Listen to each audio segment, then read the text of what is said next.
oh, Aaron likes a movie. Right, Yay. surprise, surprise. Aaron enjoyed something. Welcome to Behind the Sins, presented by CinemaSins. Welcome to Behind the Sins, a weekly look at everything going on inside the world of CinemaSins. I'm Aaron Dicer, and I'm joined as always by Jonathan Watkins. Hello, hello. And Danae Hughes. Cucumbers, mandarin oranges, toothpaste, and snickerdoodles. We write for CinemaSins and TV Sins and do various other things inside the CinemaSins universe as well. There's a list of things you do not eat together. No, those are things you should never eat. Well, one of them you can eat whenever you'd like. Mm-hmm. Yes, oranges. Yes, the rest of them you should never consume. Snickerdoodles, never? Not even a single snickerdoodle? I thought you were about to do like the Ghostbusters thing, though. What is it? Like, it's like dogs and cats living together. Mass hysteria. The I only can't remember what he reason- says before dogs and cats, though. He's like the streets running with lava. I don't know what. I can't remember. Yeah, I don't remember. The only reason I know it is because of the outtakes. Oh, yeah, we do use that in the outtakes. Streets running with lava could describe one of the videos we're going to talk about today. People are gonna take away my Ghostbusters card. I can't remember what he says. You have a Ghostbusters That's card? really cool, so man. Cool. That's awesome. I want one of those. Sure. It's I was amazing. talking about a literal card. Yes, that's. Hold on. Oh, that's cool. Yeah, Jonathan just showed us his Ghostbusters card. Oh, it's signed by Bill Murray and everything. That's amazing. Oh my God. How'd you get that? That is wild, man. And we're gonna be talking about Harold Ramis later. Yeah. So. Yeah, it's good times. I'm ready to get into it, guys. I'm really excited about this week's show. Lots of really fun stuff. So let's go ahead and head into the SinSide Scoop. What's he building in there? I've got a secret. Pay no attention to that man behind the curtain. This is a true story. We're going to take a look at the videos from the week, the process of sinning them, how we felt about the stuff we are sinning in general. Kicking it off with commercial sins. Aflac. Thank you, Danae. That was we all got in on that. That was really nice. This is the Aflac Isn't commercial, and Barrett wrote this one. I have insurance, but it is not Aflac. I feel like Aflac missed the boat on like the thing the insurance companies are supposed to do, which is have an amazing jingle. Like every insurance company has like this get in your head earworm jingle, and Aflac's no, we're just going to do a duck. Yeah. That sounds like Gilbert Gottfried. I get confused by Aflac because the only time I've had it, I had it at one job because it was, but it was more like it was secondary, right? It was like you could get the cancer policy, or you could get the injury policy, which actually works out really well, I will say, because my wife had a couple of policies that when she was in the hospital, giving birth to our daughter, we got paid. So Nice. it can be beneficial, but I guess they do have just full-blown insurance. I've just, never thought of them that way because they seem to be more pitched at like these, different types of claims that you would want to get in on, Well, I guess. and that's what this commercial is supposed to do, right? Like the whole point of this commercial is to say what Aflac actually is, not what it isn't. So they must have felt like they were dealing with an understanding problem of what they offer. But what a bad idea. Right? Because I don't remember what they do. Right. I only remember what they don't do.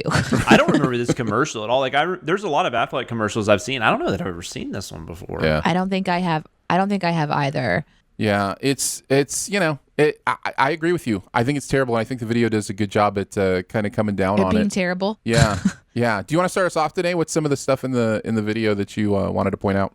Well, first I'll say that Barrett wrote in and said Aflac was actually my first TV sin script, but I think he meant commercial. I'm sure he sins. did. Yes, yeah. He says, God, I hope so. Fuck that fucking commercial. Those people are dicks in all caps. I actually like He likes oh. Yeah, he we'll likes get to his the body old song face. later. There was no real moment between one and the other. Oh yeah, So that's when Barrett writes in about his stuff. It's all together. Let's go a little behind the sins. It's so like he just like here's a paragraph, and I'm gonna go back and forth between the things I'm talking about. And That's right, because he went to music video sins, then he did whatever else he was, and then didn't he go back to music video sins at the very end? Yeah. I'm gonna. I guess I'll. You know what? I'll read it the same way when we get there. I'll read Nice. his Please thoughts do. on Groundhog Day and then return back to the music video Sins commentary. Just like you guys, you get to experience what it's like to work with Barrett. Yes, yeah, you get to experience the full share of your When Barrett. he could have actually gone edited that to put it where it went. He Yeah. just instead he It types is- like he speaks. It is interesting. The A team has really taken to their responsibility to get us stuff. Like here are some of my thoughts, but they all do it differently. And it's Yeah. such a perfect representation of their like personalities, and like Chris he'll do like a 4-paragraph treatise on what. I love Chris's. He's my favorite. Chris I wish is he my listened favorite. to this show because he could hear us talking That's right. about It's too bad he this. doesn't. But he never listens to the show. So I enjoy Chris's too because it's almost like a recap of what we're watching as well, which is really helpful sometimes. Yeah. But anyway, Well, we're it's not just supposed to have the favorites, but we thought- do. I'm not saying any of us don't put a lot of thought to our sins. We absolutely do. But Chris really lets you know his thought process, and it's fascinating. Yeah. His brain is very fascinating. Anyhow, Danae, what are some of the sins you liked from this video? I'm not writing down too many because they're so so short. And I figure Yeah, you guys yeah. will have some too. But I really like the Jumanji Welcome to the Bungle. That was my fave. Yeah. Jonathan, what about you? I like that Welcome to the Bungle too. I don't know if he probably did mean that, but that just made me think of Mr. Bungle, which was really funny. I guess if you ride dirty for too long, you end up looking like this guy. I thought was very funny. Just the whole I'm calling State Farm bit, which kind of goes over not understanding. It was about the fact that they seem to be insulting everybody Right. throughout the entire commercial. So he's like, I'm calling State Farm. Their commercials suck too, but they don't insult me. And good luck fishing all of that fucking confetti off of your keyboard, out of your keyboard. So I thought true. was very funny. So true. Yep. Athlete's foot, Simon Cowell, getting your thumb slammed into a car door, leprosy, Jake Paul. Those don't need any further explanation. That was really funny. Meanwhile, little Kathy's fighting for her life, and the Smiths are desperately searching for their beloved grandmother's urn that was previously on the mantle before the tree fell.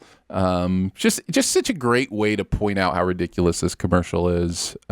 Really fun stuff. These bite-sized commercial sins are just, there's something, very aperitif about them, whatever that Yeah. means. I've been watching Very teethy. I've been watching Very- too much Top Chef. All right, let's move on to TV sins. We did 2 WandaVision episodes this week on TV sins. Crazy. And that's 3 in a row, right? 3 WandaVisions in a row. And yeah, we're trying to get them up as quickly as we can and just kind of work through the process. So It is interesting because we're kind of experimenting with a lot of different formats these days. Kind of going, okay, what's something else that we can do here on the TV Sin side of things? And everyone's watching WandaVision, so why not release them if they're ready? I will tell you, we are all like fresh from seeing episode 5, which has people all in a tizzy. Don't go onto the interwebs if you yeah. don't want to know. Well, by the time this comes out, you'll be a day away from episode 6. So I will say something though. I'm obviously not going to say what happened, but I was watching this right before we started recording. Before we filmed. We are, kind of. Before a live studio audience. No, before we started recording, I was trying to get this watch, and I didn't know when it would actually end because there's always a lot of credits. Yeah. So I was trying to figure out if I had the time. So I just did a quick scan just to try to get to where the credits were, and I of course saw the very final scene. Oh, Jonathan! About 15 minutes before it happened, but You spoiled yourself? I know. It is too bad because it's handled That should be really well. That should be a 2021 pop song, by the way. You spoiled yourself. Yeah, it absolutely should.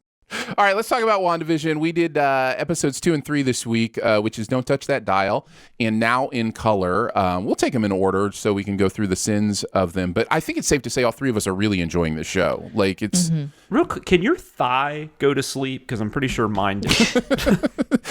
wait, when you started that sentence.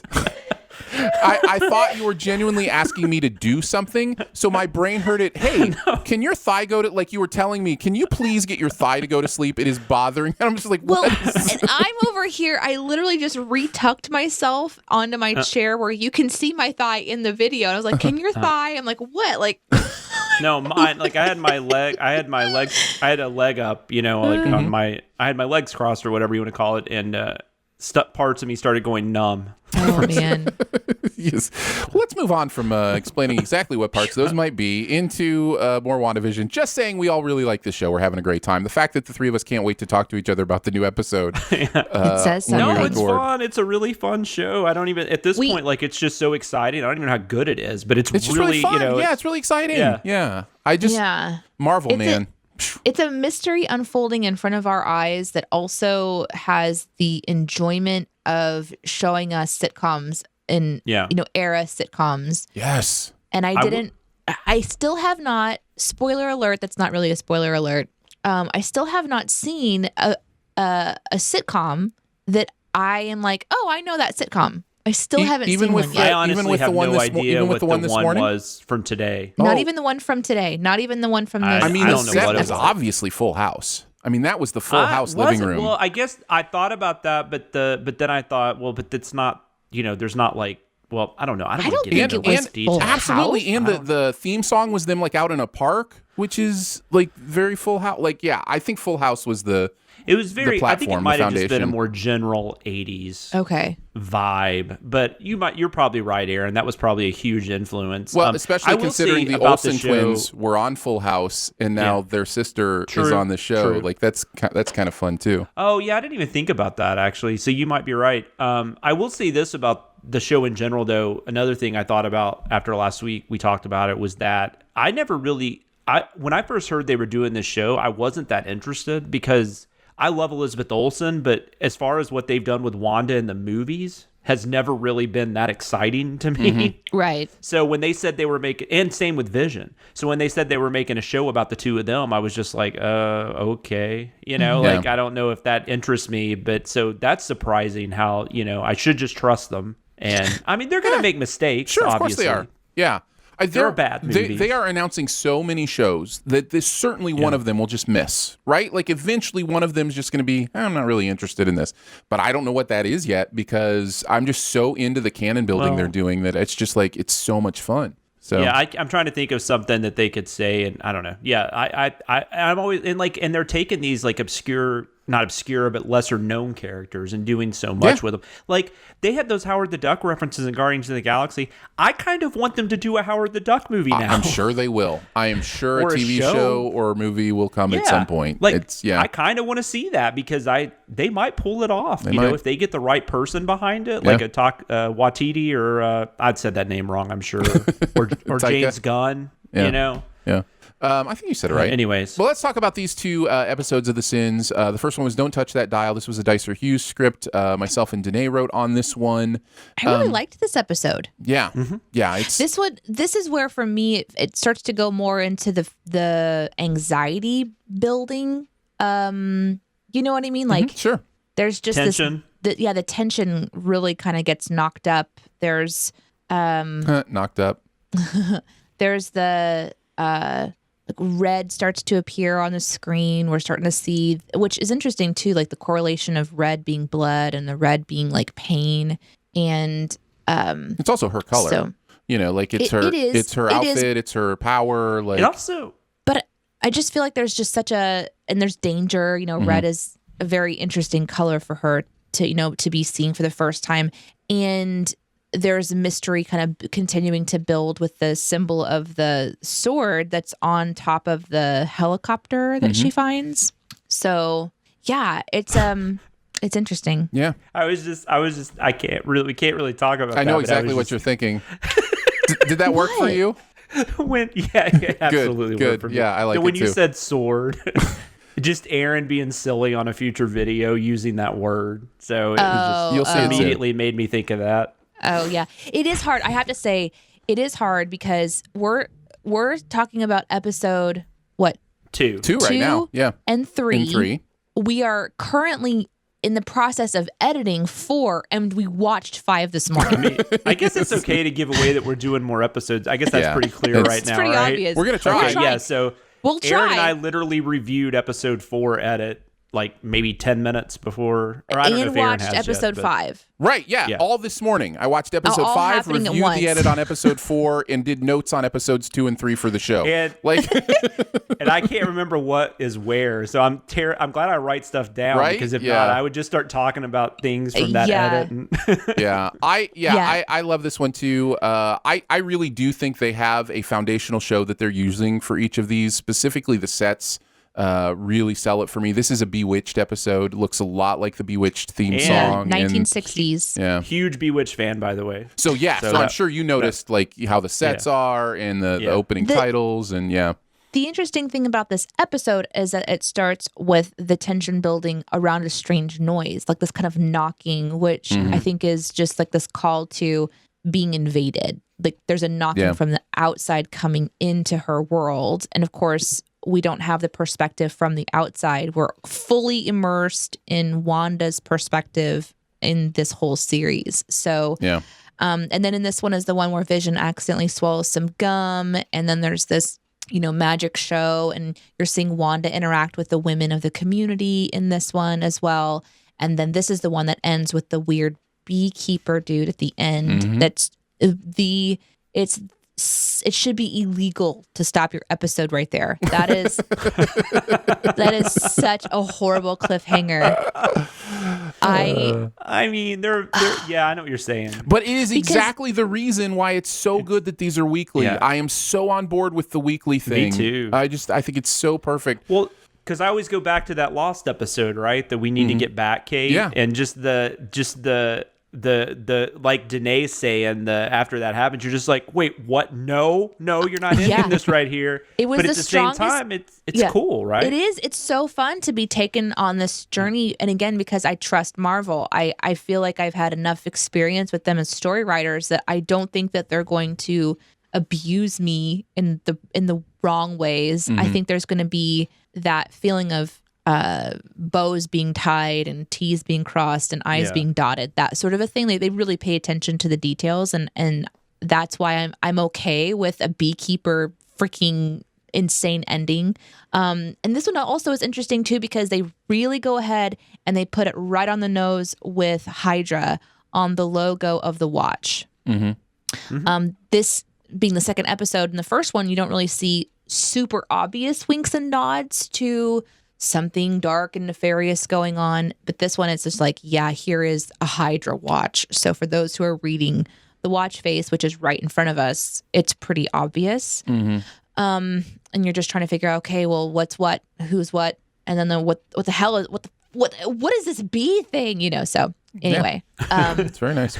I also have to say, in this episode, I genuinely fell in love with Elizabeth's performance. So good. There's this moment when they're practicing their magical number in their house, and she's just the way she's kind of just playing into it and pointing her finger, and then she's like, "I'll see you tonight," and just the excitement and like there's just such a vibrancy in her delivery and this chaotic energy that I could watch her do that over just that one part over and over and over again. It just brought me an electric joy to see her like, "I'll see you tonight," or whatever she said there. I don't know why, but loved it makes I almost like this more because Danae is enjoying it so much. Because I just feel like over like a year and a half of doing this show, I've never seen you like this excited about something. That's true.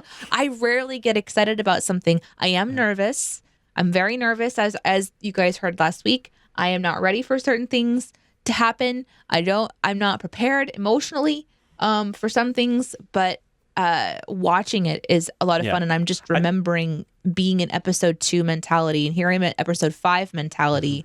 But at this moment in time, I was really curious where this was going to be going. I should say a show or movie. You have shown a lot of enthusiasm for like comics and games and stuff like that. Yeah.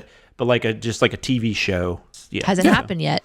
It's fun. It's one of my favorite things when Danae finds something she loves and we get to talk about it together because Well, yeah, because it's more interesting, right? Aaron and I liking something, it's like, oh, Aaron likes a movie. right, Yay. surprise. Aaron enjoyed something. That's a good point. It is, and to your point, Jonathan, about Wanda and Vision, it is nice. Like I said this last week, so I'm not going to spend a lot of time on it, but it is nice to just settle into their story. Yeah. And at this point in the show, we don't know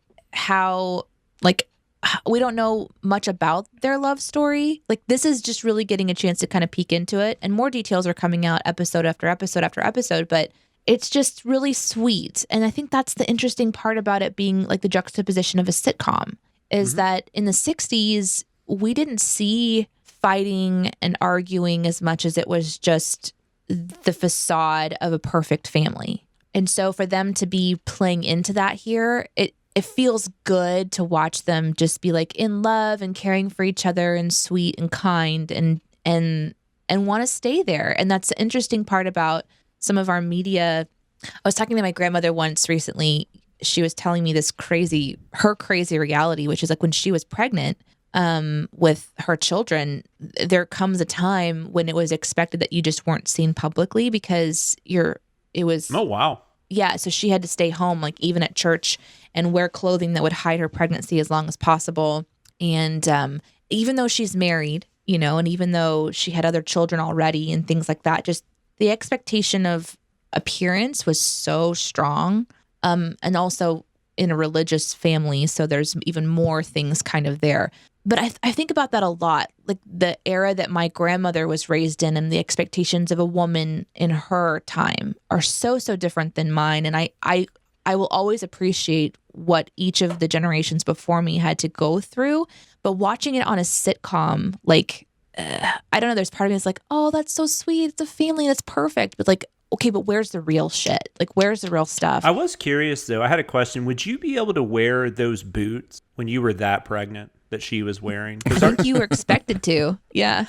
But I mean, I'm saying, but I mean, your feet, because I know my wife, I mean, that was a big part of her pain was her feet, and she just wanted to wear like, house shoes wherever she went because that was the only thing that was comfortable. And I was like, and cool. But I just remember that was the one thing in this episode. I was watching her wearing those boots and I'm like, God, that has to be uncomfortable if you're that pregnant. It wasn't, I think you're thinking of the next episode, but it wasn't about her comfort. It's not about the woman's comfort. It's about everyone else's comfort. At least in the 60s, which is interesting. Which is insane. Anyway. You're right. I am talking about the next episode, okay. but we're combining these, right? So. Yeah, I mean, we might as well. Let's talk about the sins from this one, though. Let's see. Danae, you didn't write on this one, so why don't you kick us off with... No, Danae did write on this. I was the lead, I think. I didn't write on this one. See, it just gets all so confusing. Jonathan, why don't you start us off with this one since you didn't write on it? Scene does not contain an Elizabeth Montgomery nose wiggle. I appreciated that. Ruining the mystery of magic was also really fun. So good. But to be fair, I'm watching that, and like I like magicians. I like watching magic tricks, and I really don't try to figure out how they're done. So when I actually saw them do that in the show, I was like, oh yeah, that's probably how they do it. Like I'd never really like. No, that's me too. Yeah, same, right? Or like some variation on that. Like that makes sense. Oh. Not that I ever really thought people were disappearing, but I just never, like, I'm not one who sits there and goes like, how did they do that? Right. But anyways, an educational system that failed me, I thought was really nice. I like that you guys said that the meeting was taking place in the library because that bugged me for some reason. Because like, how dare you talk in a library? Loudly.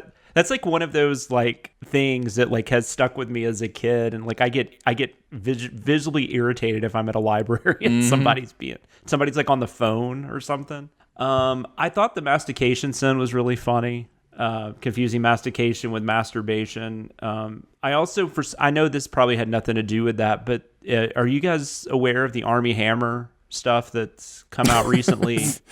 Yes, but also no. But immediately that was like the first thing I thought of. Yeah, no, you're not wrong. There might have been a place for an Army Hammer joke there if it weren't so horrible. I don't know why you went from mastication to Army Hammer, and I'm gonna just say skip. Fair enough. Text came to light, which could have very well been I don't know what you would say. There's no way I know enough to talk about this. I don't know anything in any depth either. And feel free commercials moment. Feel free not to Google. The anything roll about commercials moment obviously was great. Yeah. We had talked about doing that early on, and I'm glad we got to finally do it. that? Yeah, me too. Danae, what about you? I wrote down that I got to sin the radio in the previously on segment. I had that written down too. That's really fun to use the previously on as like, man, I missed this one, but now I got a chance to do it. So, whew. Yeah, I like that. And that was a genuine thing. I had sent it to, I had forgotten to send it on the previous one. And it was one of the things that I saw and I just forgot about. Yeah. So I was very excited to be able to slip that into this one because I don't think I didn't write on the first one. Yeah. The next one I had written down was sinning everything. And I wanted to try to capture the feeling of, is everything something? Is everything a clue? Mm-hmm. And so like pointing out all of the potential clues that could be, laying around somewhere, purposefully making them silly. I think we point to an era, like a cat poster at the supermarket. That doesn't mean anything, right? Yeah. We point to some, I think there's like a time stamp or something on the water cooler. Could be something, we don't know. But there is a statue by a lamp that I'm sure means something. I just don't know what it is. And the sin is everything. Can you enjoy a show that you're just trying to figure things out? So I enjoyed that one. I love the delivery of the umlaut or the U sound. The instructions to the narrator were good fucking luck, but the U in fucking and luck were both the umlaut U's. Well, let's just say we may have another audio outtake for keeping tabs this week. So, cool. I'm looking forward to that. The portcullis one about Fred and Linda was an accidental metaphor moment that I had to get some feedback on from Aaron. But my favorite one of the entire is it wasn't so hard to fit in after all. And Aaron's sin was title of my sex tape, and that just absolutely slayed me. So funny. So funny. Yes. Yeah, that was great. I like that one a lot too. Yeah. Have to mention the pun sin with all the I wonder how many people caught every single seat-based pun in there. The one that I think will slip by a lot of people because it's so subtle is at the beginning where I say I love seat-based puns because love seat is in there. So that was a really fun one to put together. The forgetting the same way she climaxes part of the joke. So funny. And what I love about sins like that is the idea that you hear it and then you kind of have to go back and play the scene in your mind to get it. And then once you do that, it's worth the effort. Like I love stuff like that where you kind of have to just do that little bit of extra work. So yeah, the commercial thing we talked about, which I love doing, we talked about that a little bit. And then I had to mention, I swear to the TV gods, if they open that box and Pepper Potts comes out, I'll give back every single sin gladly, which I think I had to explain to you a little bit, Danae, because they're all chanting, what's in the box? What's in the box? Which it would be very easy to do like an outtake after that of what's in the box, the seven thing. But instead it's so perfect because we're in the Marvel universe. The fact that we can refer to Pepper Potts, who, by the way, is played by the same actress in Seven, who had something to do with what was in the box. So that was just a really fun one to let people get. And I didn't catch that one at first, actually. That was really cool. I liked that when I started thinking about it. Deep. Yeah, it was one deep. that it was very fun seeing the people in the comments who got it and were just like, oh, I see what you did here. That kind of thing. I always enjoy that. It was deep. Title of my sex tape. Title of my sex tape. All right, let's move on to Now in Color, which we could call the Brady Bunch episode, I think. I think the foundation for this one is certainly the Brady Bunch. What did you guys think? Just of the episode in general? I guess, we've kind of talked about them together. Yeah. I guess we could go straight into the sins. This was a Hughes Watkins script, by the way, so I can start us off on this one. Well, we should give a little bit like of a general overview of this one is just for our memory, just in case there was something that really stood out, because this is the one where she is pregnant the entire time, and the whole premise is like she's getting more and more pregnant throughout the episode, and then ends up delivering the baby at the end. The tension building obviously being the birth, but also Rambo appears in this one in a very interesting way. Mm-hmm. Someone who has been very clearly like a part of the show from our perspective from the beginning. I don't think she's in the first episode. And I think we mentioned that in a Sin later. Not later this week, but in a later episode. Oh, yeah, because she wasn't there the first day. I don't think she was in the Dick Van Dyke episode at all. Right.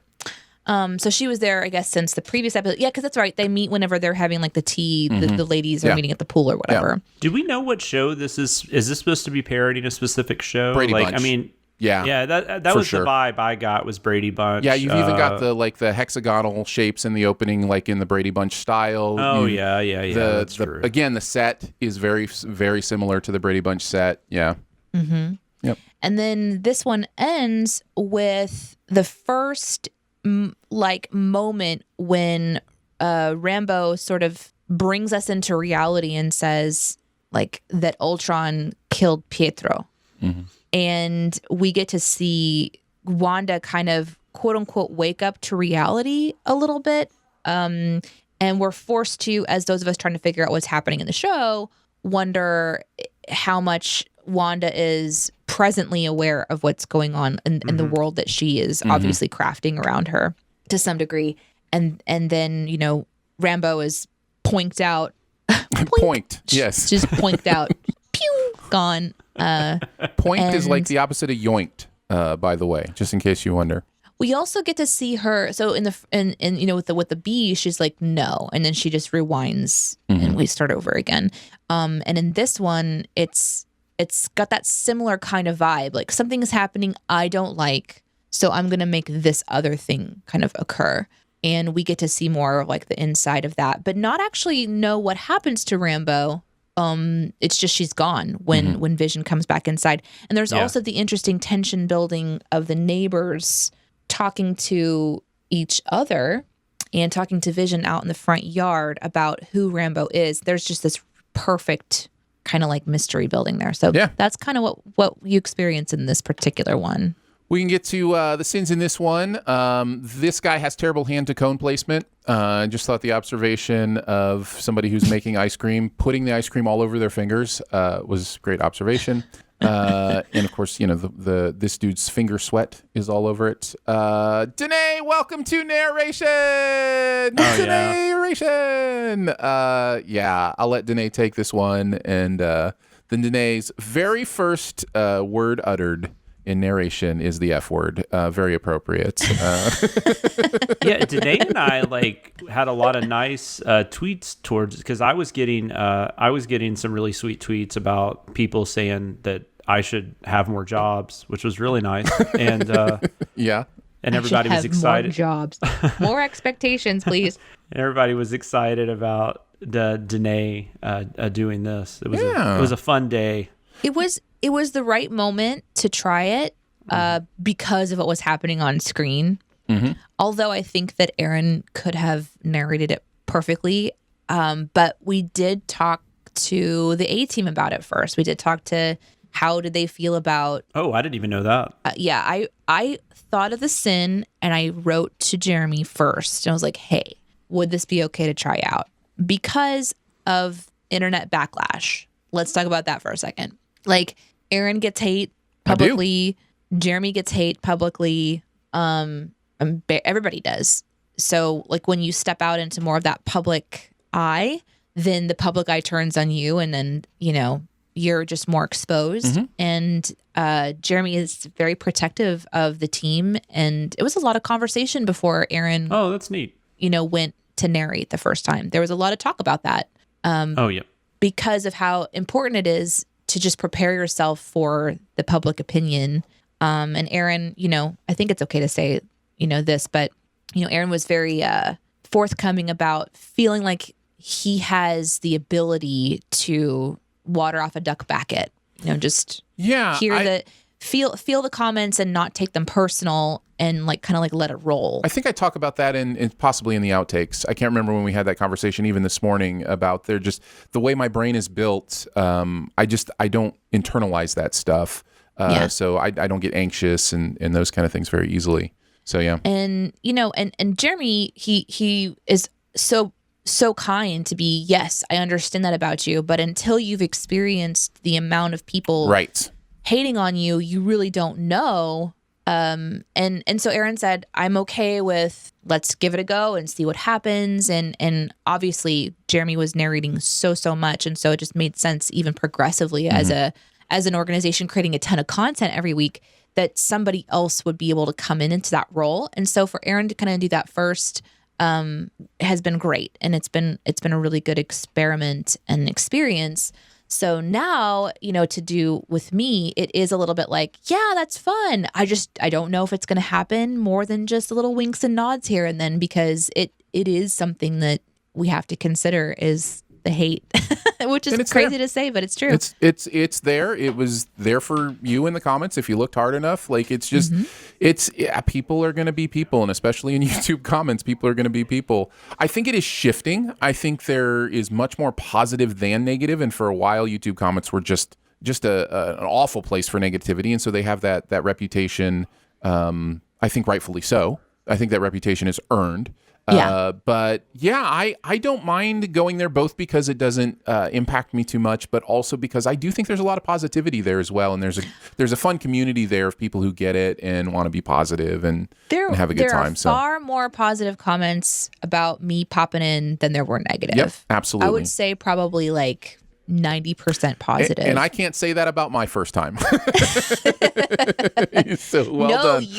I took the slings and arrows, man. I took the bullets. Yeah, you for did. Sure. It's like you're like, you know what? I'm gonna do the Wonder Woman thing and just step out onto the battlefield with the shield and just like ping, ping, ping, ping, and then here I'm like this little halfling coming along after you, like, hi everybody, like, sneaking around or no, whatever. You did a great job, and I think that is reflected in how many people were excited to hear your voice. So I wanted to mention that as well. I also had to mention dad jokes. Yeah, you did. You did awesome. Thanks. I also had to mention dad jokes. I love that joke so much because it is a meta joke that on the surface feels very like it's something we would sin anyway. Dad jokes, that's a sin. But the fact that it is literally a joke about being a dad that you call a dad joke, so it literally is a dad joke that is also a dad joke. That means that we're also making a dad joke by saying dad jokes. The levels of meta on that is one of my favorite 2-word sins we've ever written. Can I just say, I wrote that one and all I thought was just the simple dad jokes. Yes. It's interesting. Just for when the record. No, I'm with you, Danae. I didn't think anything of it when you wrote it, and I was glad you had written something because I had tried to write something with that scene because it was just so silly. I loved it though. I'm a papaya. And I was like, that's so funny. Well, and everything, and he laughs before he's cracking himself up it's before he perfect even sitcom says humor. it. Yeah. Like Paul is killing it. Like I love Elizabeth. They're both just like blowing my mind. Listen, it could be subconscious. It doesn't matter. I'm going to continue to find unintended layers to this stuff. It was great. That's what I was going to say. love it though. You made that comment. You made that comment in your note, Aaron. Yeah. Like, I love the complexity of this or whatever. And I was like, complexity? Did I miss something? Yeah. And then I thought about it. I was like, okay, I got you. Yeah. No, I thought about it and I'm just like, it's just a dad joke. But it's literally a dad joke. It's literally a dad joke. He's a proud papaya. Papaya. That's what he says it. Yeah. So good. No, I wish my daughter had called me Papaya. I'm so sad that didn't happen. We should also talk about Sims or Paint. Or is that for keeping tabs? We should. Or should we do that here? No, not at all.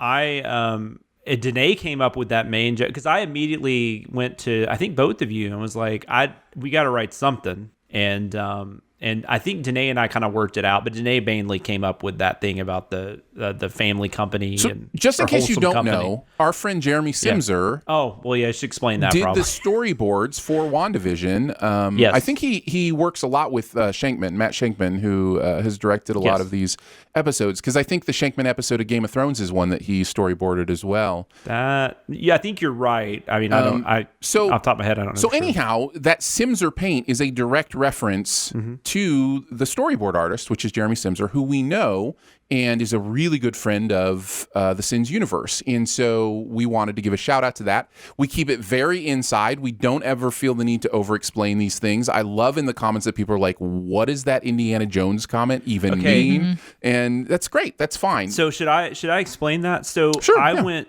So when I met Aaron and Jeremy, actually, we did CinemaSins was part of a Nashville Comic Con a few years ago, and that's where I met Aaron and Jeremy, because Jeremy has been on the Jeremy Simser. Sorry, I should preface that. Yes. I knew Jeremy Scott. Jeremy Simser was there because he had been a guest on the Sincast, so he was there as well. And Aaron, me and him and Aaron and a few other people went to dinner that first night. And Aaron and Jeremy had a conversation about Raiders of the Lost Ark. And I think Aaron mentioned he preferred Last Crusade. It's true. Which Jeremy was very nice about it. But was clearly a little like, wait, what? I was alone on that. Our friend of the show, Josh, was also there. He's very much that's true. Josh Childs very much Raiders over Last Crusade. So I don't know what that just randomly came in my mind when I was writing the Sin, and so I just put that as an also. And I even told Danae, I'm like, I think Aaron will get this, so we'll see what he says. And Aaron's like, oh, this is the most any in joke ever. Yeah, it's the most in joke we've ever done. Like what I love about it, though, Jeremy got it. Jeremy immediately knew what it was about. But what I also loved about it was people were questioning whether or not Jeremy liked Last Crusade. Jeremy Simser liked Last Crusade better, which made me laugh so hard. He's on Twitter having to defend himself, like, no, I like Raiders. I'm just like, I mean, this is a guy who cosplays as Indiana Jones with the he dressed actual up as Indiana hat, Jones that weekend. Like, so he's definitely a indie guy. So he likes Last Crusade, but Raiders is like, I guess, his favorite movie of all time. Yeah. He's such a good guy, though. If you guys ever run into him at a convention or something, definitely go say hi to him and stuff. He's awesome. He is. Metaphorical amniotic showers. That was great. I had that down. Really fun to think about. And then finally, if you're keeping the doll clothes on while practicing diaper changing skills, why did you take the shoes off at all? Just those kind of fun observations are always going to be great for me. So good job. Good job. I think the only one that you guys didn't talk about is the Together 1+1 song at the beginning. It's more than two. And then just like, it is not. I love that one. And then writing Geraldine Survives This. At the time it was written, we're like, you kind of have to shrug your shoulders. The interesting thing about doing an Instasyn is that we are literally in the moment with everybody. So when we try to go to the writing table and send episode 5, which is the plan, we're going to try to do all of them if we can. We don't have any idea of what's happening down the line. You know, we're having to make the same assumptions that everyone watching does, and recognize that there's a chance that a sin that we write is just going to be irrelevant the next episode, and be okay with that, which we are. We're having a fun time with the format of the Instasyn, and that's the nature of the beast, essentially. But here we were right, so we'll just take it. Here we were very right. That's true. So it's kind of fun. Yeah. The only one I had that you guys haven't mentioned is assembling the swing set that Danae brought up. I thought was very funny and very true. By the way, very, very that true. That thing would have caused some concussions or something. Well, they even have a joke about assembling child stuff with the playground in the opening credits. Like, there's even the swing falling in on him. So, yeah, totally. We are so excited to be doing the Instasyn on WandaVision. It takes up a huge part of our show this week, and I'm glad. I'm really, really enjoying what we're doing there. But let's go ahead and move on to music video sins. Megan Thee Stallion, Body is the name of the song. Barrett bringing this to us. Yeah, and that's really all the lyricism we need to talk about in this. Man, I'll just say I like this song. I like Megan. Yeah. I really enjoy watching this video. I'm going to stop talking about it after that because I don't want to accidentally trigger Aaron about something. But it's fine. She's I very. get it. But this song is all about body image, right? I mean, it's all about projecting. Like, no, it's not. Although what? It's really not. I mean, it's about her. It's about. I shouldn't her. have said. God damn it! I should have stopped talking. No. It is literally about her celebrating her own body. That's a little bit different than overall body image. And Barrett, is that a bad thing? No, I'm not saying it's a bad thing. I'm not saying it's a bad thing at all. I think the over-sexualization, the idea of being sex positive, are things we've talked about before. The idea of where that line is, where that balance is. We don't need to do it. We've already spent enough time on these Yeah, topics. but I like Danae, and I think Danae one time when we were talking about Nicki Minaj, and Danae said, you said something like she's not bold. I can't remember what you said, but I feel the same way with Megan Thee Stallion. Like she's very confident. Maybe that's what you said. Yeah, there's a body And confidence, and that's beautiful.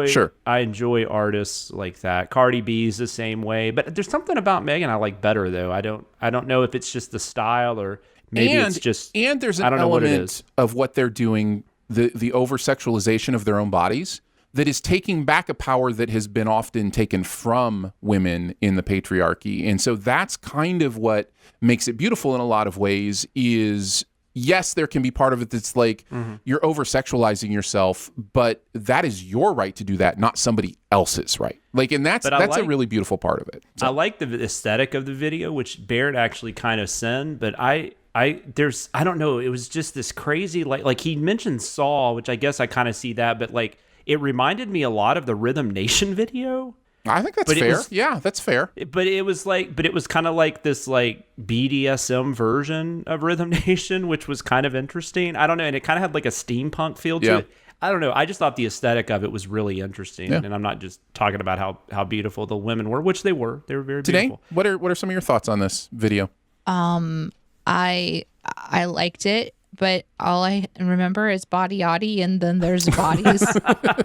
There's big. What? Yeah. There's just beautiful things to look at, and I'm kind of like, cool. I don't know what's happening. I do want to know what the mask is though. Like I don't know if that's a representation of something or if that's just because I don't even know if this is about BDSM. I have no idea because I don't know anything about that subculture. But I don't know. I was curious about the mask because I was curious if there was more to that I just didn't understand, but I was scared to Google it. Right. So. Well, I can't really help. I mean, I do know masks are often portrayed as part of like BDSM, but I don't. Yeah. I don't know. Like you have like what people call the GIMP mask, but that's not what this was. This almost looked more like a pantyhose or something. Like if you were going to go rob a store, that kind of thing. Or like it reminded me. Let's get into the sins. The villain from Manhunter or something like that. The Thomas Harris novel. But anyways, I like this video. I don't think she was outfitted to rob a store. I'll just say that. No, that's what I'm saying. But that's what I'm saying. I didn't know what it was, so I was really curious about it. Sure. Yeah, but I like how you knew your limits. You're like, I just don't think this is something to Google. I'm curious, but not curious enough to Google. I totally get that. Yeah, like my I guess my sexual adventures are boring, but that's fine. Yeah. That's okay. I'm all for people being more adventurous than me. Enjoy. Barrett had a lot to say about this video. Sure did. Here we go. I actually like the body song, despite the repetitive hook. I also like butts, so this video was just for me. Thank you, Barrett. Butts are great. You really don't think this is about though, like her saying people in general should be it's not happy with their bodies? No, that's not in there at all. It is all about her own body. In fact, and I'll just start us off in the sins because it's the first one I have written down. Barrett talks about this in the sins. Yeah, says, that's true. I thought this song was supposed to be about all types of bodies, and it's not. If you really read the lyrics, that's not what this song is about.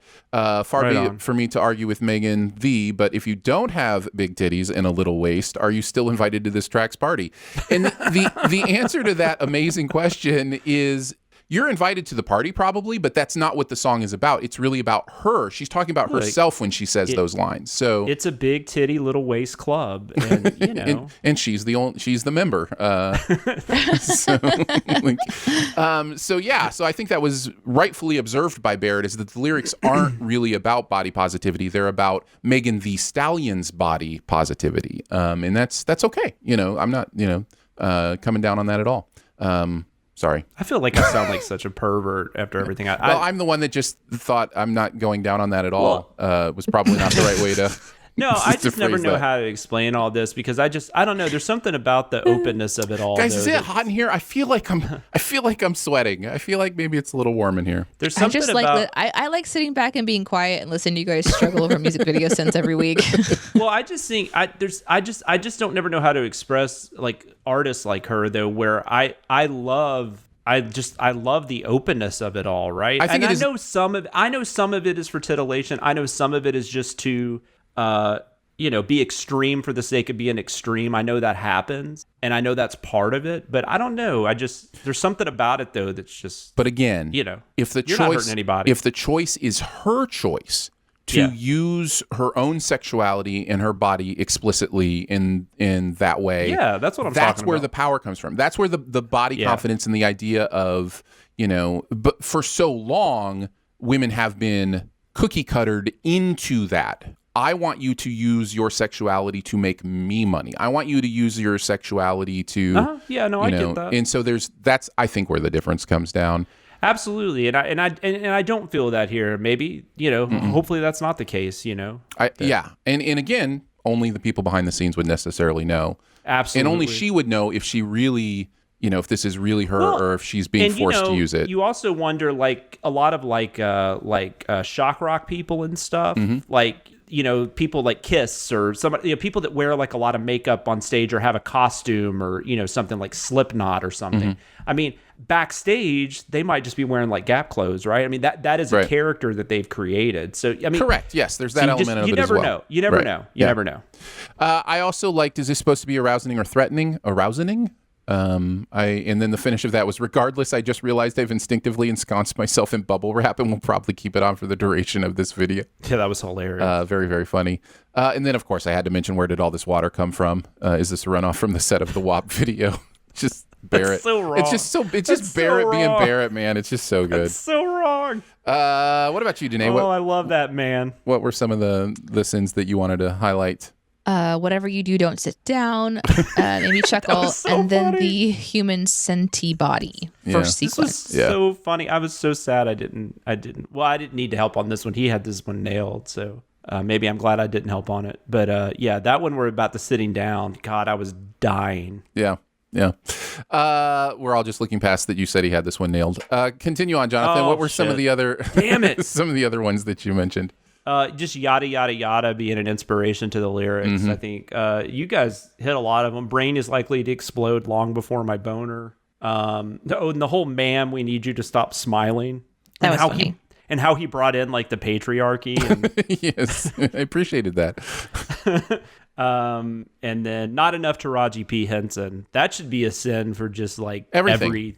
Every piece of media that exists. Yep. We should just include that sin in every video we ever do for everything. You can never have too much Taraji. She's great. All right, let's move on to CinemaSins. Groundhog Day. We finally did Groundhog Day and released it on Groundhog Day. One of my favorite comments was somebody who said, "How long have you been waiting for Groundhog Day to fall on a video release day to release this?"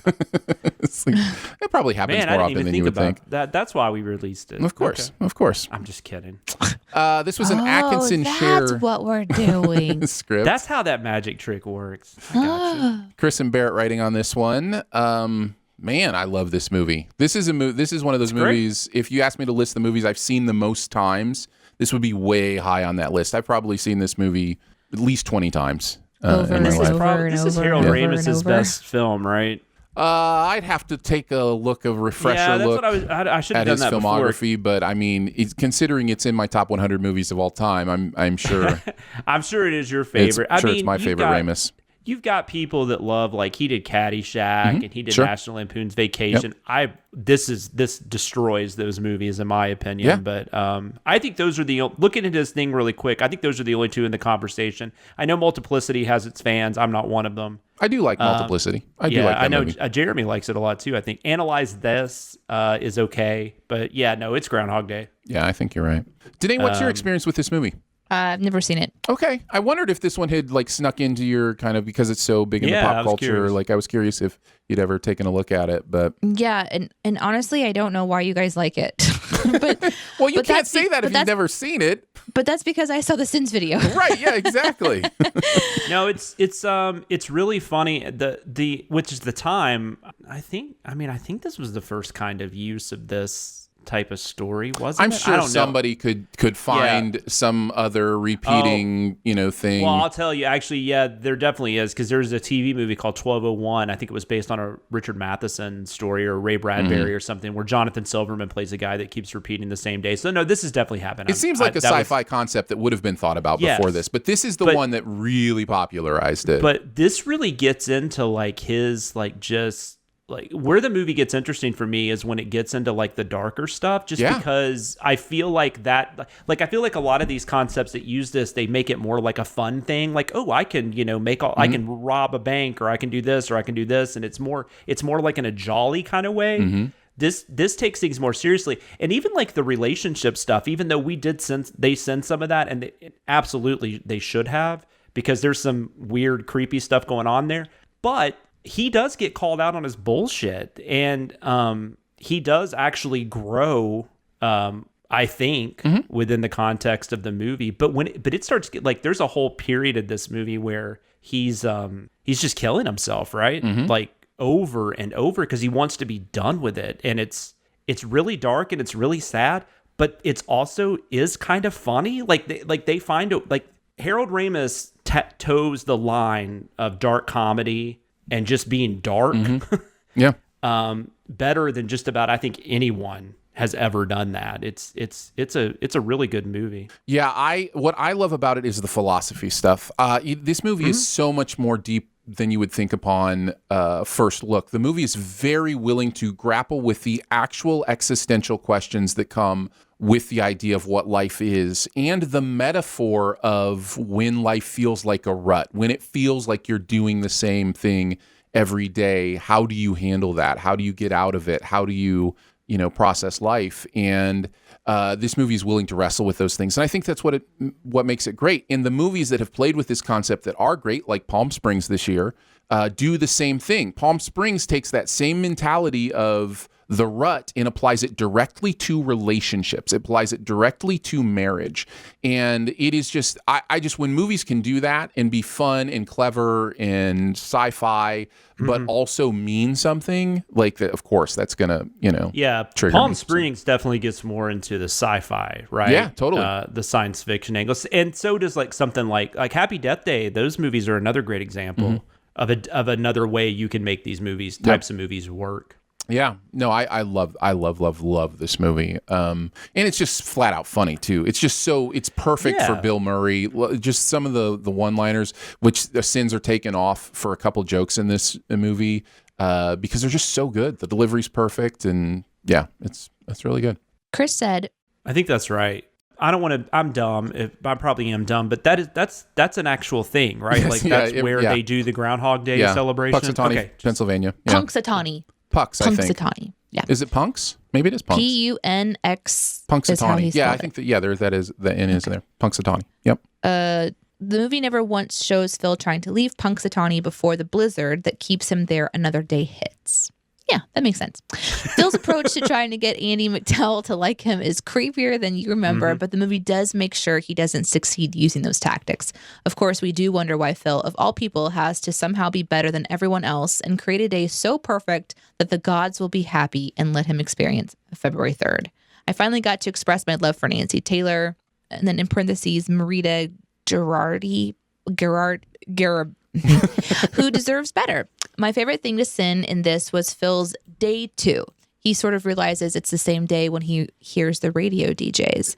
They are much earlier in their routine than they were on the previous day when Phil looks out the window, yet all the same things are happening at the same time, proved by looking at the truck that makes a right while a bunch of people walks towards the Groundhog ceremony. Ending that sin with, quote, everything is the exact same, unquote, is one of my favorite also sins.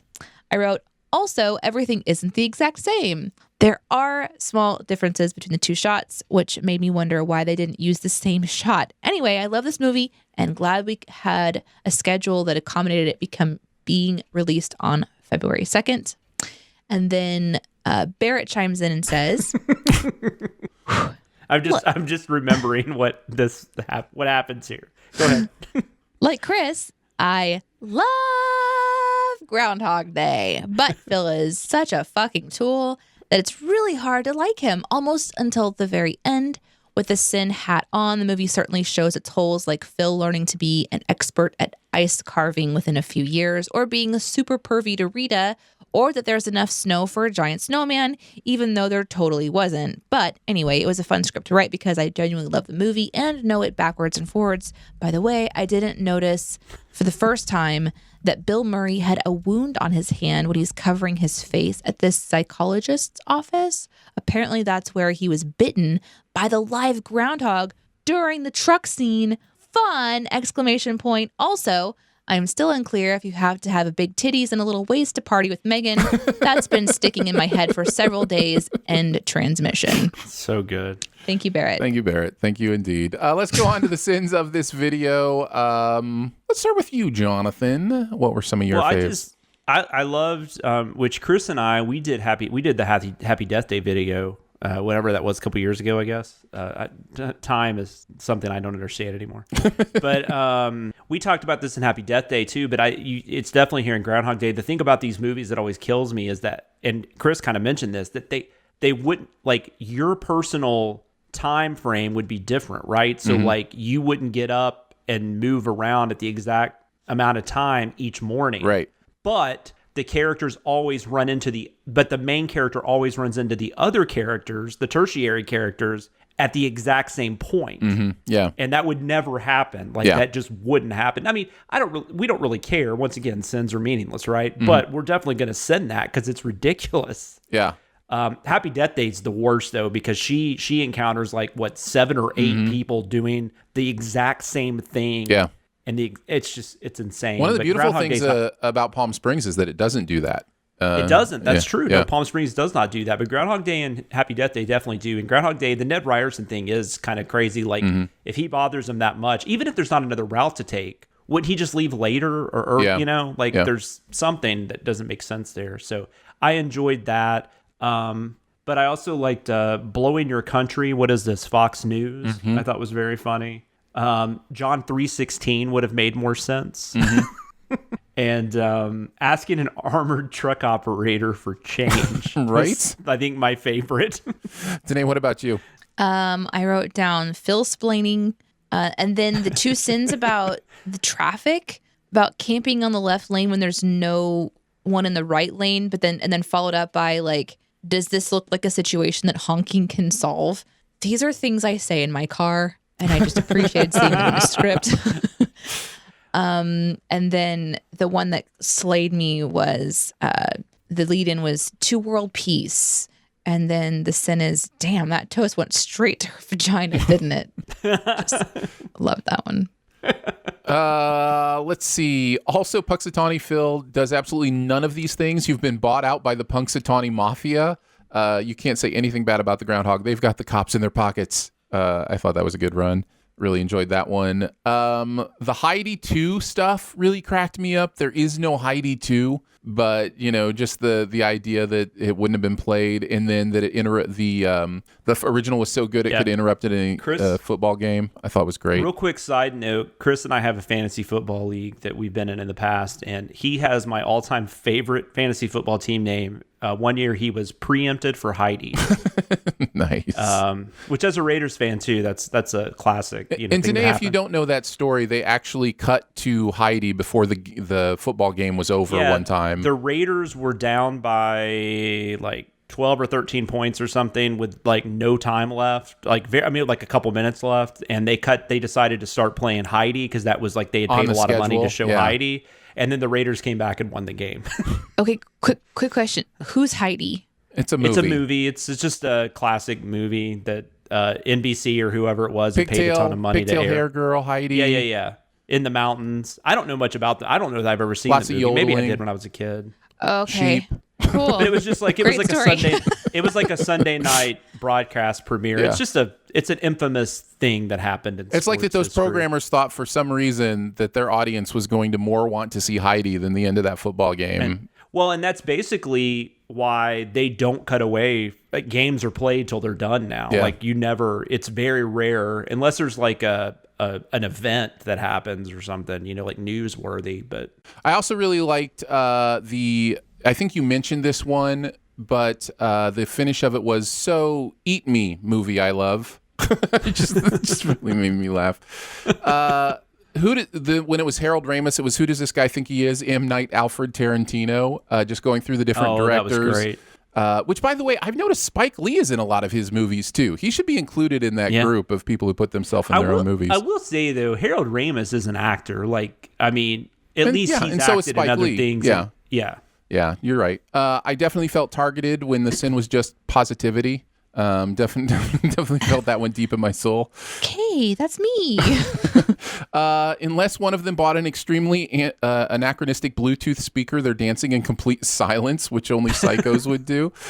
So what a great observation during that montage that where would the music be coming from that they're dancing to? For sure. I also love that they point out there is one of the days where they show Phil dead. And what does that mean about this universe? Like every one of these days is creating a new timeline beyond Phil himself.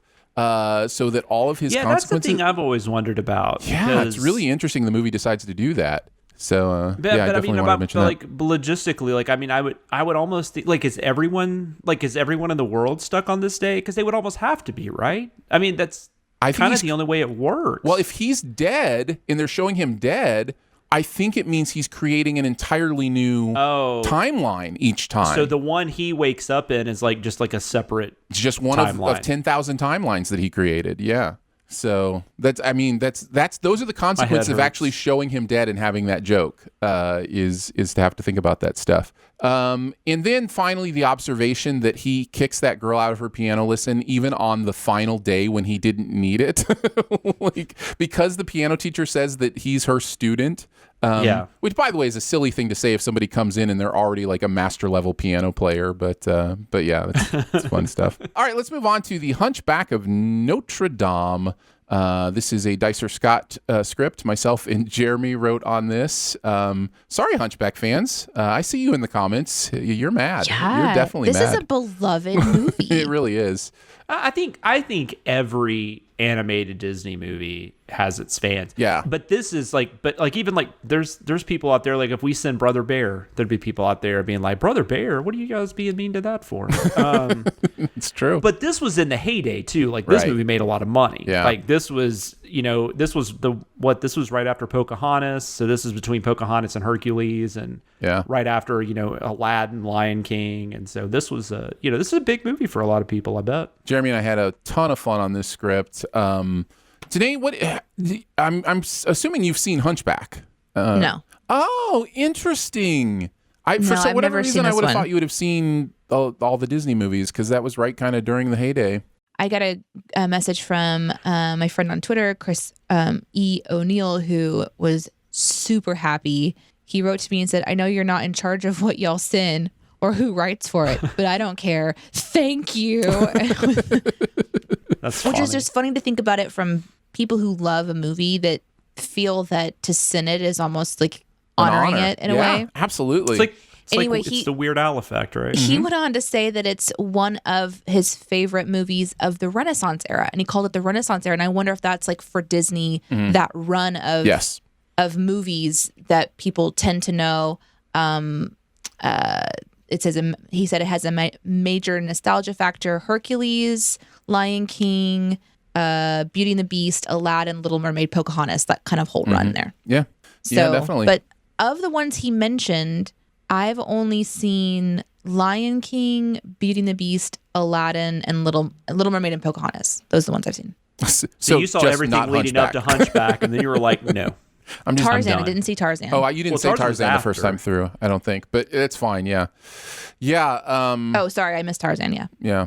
The Hunchback is a movie that I looked back on fondly with nostalgia because it was in that run of movies, like many people do. I have to tell you, it has been a long time since a sinning process has changed my perspective on a movie as much as it changed my perspective on Hunchback. This is a terrible movie, in my opinion. It looks awful. And I don't know.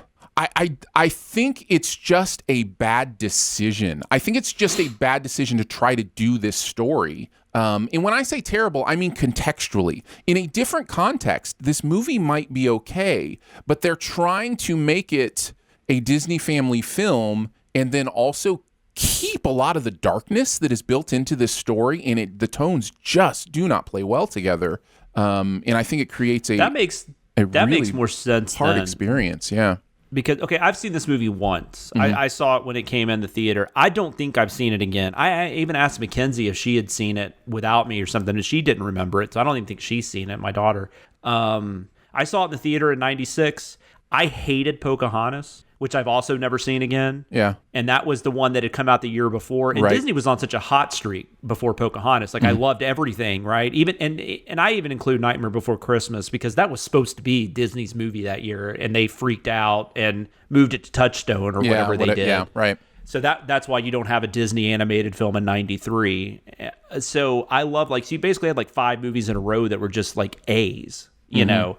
And then Pocahontas was just not good. It didn't do anything for me. Maybe it had some nice music. I don't even remember. But Have you ever? Sorry. is that the Pocahontas? Is that the Vanessa Williams? Is that the Pocahontas? It's like, have you ever heard Colors the of the wolf Wind? cry to the blue corn moon? That's what it's, the blue corn moon. Yeah. Okay, I go back. Paint Never with mind. all the colors of the wind. That movie yeah. doesn't have good music. Can you but sing no, with I'm all the just kidding. voices of the mountain, Jonathan? Can I you can't. paint with all the colors of the wind? I can't sing with any voices. But anyways, I didn't like that movie. So I remember seeing Hunchback, and I remember thinking it was better than Pocahontas. And I don't remember much else about what I thought. Oh. I did rewatch the Hellfire a bit on YouTube because you guys and Barrett were just, going back and going forth at about each it. other We on should Slack. say Barrett loves this and has to chime in every time Jeremy and I talk about this. But yeah, Yeah. Oh, Barrett really, really likes this movie. I wonder if he's seen it recently. I don't know. But I know he's seen it a few times at least. I mean, I don't think it's... And I think some of it he is just messing with you guys. But, Well, you know how you were talking earlier about WandaVision? You're like, well, Wanda is a villain. Well, yeah.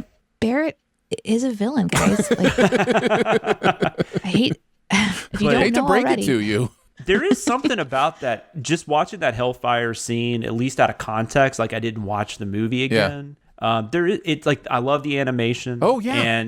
And it's very cool visually, and it's really cool that they would just kind of go for it with that song, which is really interesting. I will say though, Disney has a lot of songs that, if you really started digging into them, are problematic. Sure. And you guys kind of mentioned that, but like "Love Is an Open Door" is a super problematic song if you really start thinking about it. What was the other? Purposefully. Be Prepared. But hold on. Prepared. I will not have you disparage here we Frozen, because that song is purposefully problematic because he is a villain. It's almost a hint that he is not what he seems to be. So is the guy singing Hellfire.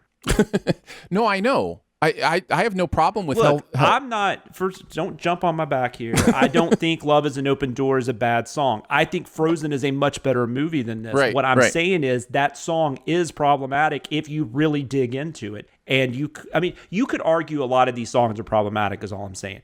And you could argue a lot of these songs are frightening. Be Prepared in Lion King, that is terrifying. But those are not looked on poorly because those are in better movies. Yeah. And they're catchier songs. Right. If Hellfire had like "Love Is an Open Door" beat to it, I assure you, is it Hellfire? Am I even saying the right thing now? What is it Yeah. called? No, it's Hellfire. You're right. If that had a "Love Is an Open Door" kind of beat to it, I think more people would talk fondly about that. I think from what I remember, though, the music in this movie is not memorable at all. And I couldn't tell you anything that's in this movie. But no, I'm not knocking Frozen. Calm down. No, it's okay. I was just being silly. I wasn't being silly. I was being Jeremy serious. would but... knock Frozen though. Jeremy hates Frozen. Yeah, Jeremy doesn't like Frozen. I think for me, so much of it is contextual. And I think that is the problem with the Hellfire thing is contextually, Gotcha. You've got gargoyles who are singing some sort of weird Aladdin-esque stuff appearing out of nowhere kind of thing going on. And then you've got this villain who is literally talking about lust and sexual assault and is talking about, I could be. Go ahead. Sorry. No, contextually, and I think we mentioned it even in the sin, like the big statues are going, mea culpa, mea culpa. And it's like, is this like you're speaking Latin? Are kids like, I don't know. It's just tonally, it's just so weird where this movie it's very goes. weird. It's very weird. And like I said, I watched it out of context. So I'm sure within the movie itself, it's even more weird. Yes. Yes. But I also, if I remember correctly, I think this movie was rated G at the time. Or Could maybe be. they did rate it PG, but I don't know. I remember that being an issue at the time that a lot of parents were like, "Whoa, what was that?" Because it wasn't Lion King or Right. You're not wrong about Lion King though, like in the "Be Prepared" song, because my brother and I would listen to the album for that over and over and over again, and watch the movie as well. And the the hyenas in the background are saying, we'll have food, lots of food. We repeat, endless meat. And it was like our favorite part. It's and nobody scary. picks it out because it's the silly background thing. But my mom and dad are like, what are you chanting back there? Yeah. And I will say, like Love is an Open Door, I love that. I love Be Prepared. I love that scene. And that's just, it's so cool, right? But I'm just saying, I don't think anything in Hunchback is darker than that, from what I remember. I don't know. But It's different. But contextually, because Disney does Disney-fy a lot of dark stuff, but what it seems like you're saying is they left more of the dark stuff in than they normally do. I don't know. I could be way off here, but I feel like hyenas symbolizing in many ways Nazi Germany in that movie. Yeah, absolutely. Through a lot of the way that they're portrayed or whatever is a metaphor that is laid under a plot that is essentially about they want to take over the kingdom, right? Like that's the plot is. So it works with like the overall. The plot is not something quite as sinister as the metaphor is. Like if you think through the metaphor, I mean, yes, there's death, and that whole movie is full of deep stuff. Just the death of his dad, like all that stuff is in there. But it's all in this plot that makes sense on the surface. When you look at what Hunchback is doing, the whole plot is actually about killing babies and trapping people I see what you're saying. and lusting after. Like that's what the plot is about. That's not a metaphor underneath. Like that is literally the text of what's going on here. And so I feel like there's a little bit of difference there. That makes sense. In other Disney stuff where it's kind of laid underneath as part of a metaphor that the adults can understand and get. But this is just the plot. This is I think there's probably a reason I've never revisited it, because I've revisited just about everything. Yeah. Especially even if I was just showing my daughter, and this was just one I never thought to do that with because I don't have a connection to it. Speaking of revisiting things, I've worked with this company for over a year, and we're coming up on, maybe I just am not as comfortable calling Barrett as a villain as I thought I was. So I thought you meant it as a joke, so I thought it was very funny. We're friends, and I kind of felt like, I'm one of them now. I can tease Barrett, but I've just been sitting here sweating, so maybe I'm not there yet. Oh, I'm sorry. Do you want me to cut it out, Danae? You want me to cut that part out of the show? No, it's okay. If you're listening, I think you're a great boss, and please don't fire me. That's great. I can't imagine he would take that seriously. I definitely didn't. I'll think find out when we have our admin meeting on Thursday. He might give you shit now with you adding this to it, but oh no. God, I have so much to learn. No, I don't know. That might be more a me thing. What did Jeremy have to say about Hunchback? He said Hunchback is easily one of the worst of the, quote, modern era animated Disney films. The issue starts with the choice of subject matter to begin with. Hunchback is a dark-ass book, yo. This is like Disney doing a musical animated version of Dante's Inferno or Lord of the Flies. Mm-hmm. Tom Holtz is the only bright spot. And his voice work and singing are incredible. Too bad the music is all hot garbage. I've written more memorable songs in my sleep. I have seen farm animals crap better songs. I just wanted to make sure I was reading that correctly. What does that even mean? I mean, maybe it's like, how sometimes we'll fart and it kind of sounds like a tune. Sure. Gotcha. Maybe it's that. I don't know. Thank you for explaining today. You're welcome. And don't get me started on the plot. The plot is more vapor-like than actual vapor. You can see right through it, and sometimes you wonder if it's even there. Then there's a strange combination of both underscoring traditional sexist tropes, like Esmeralda strip dancing for coins, and damning toxic masculinity with Frollo's song, a.k.a.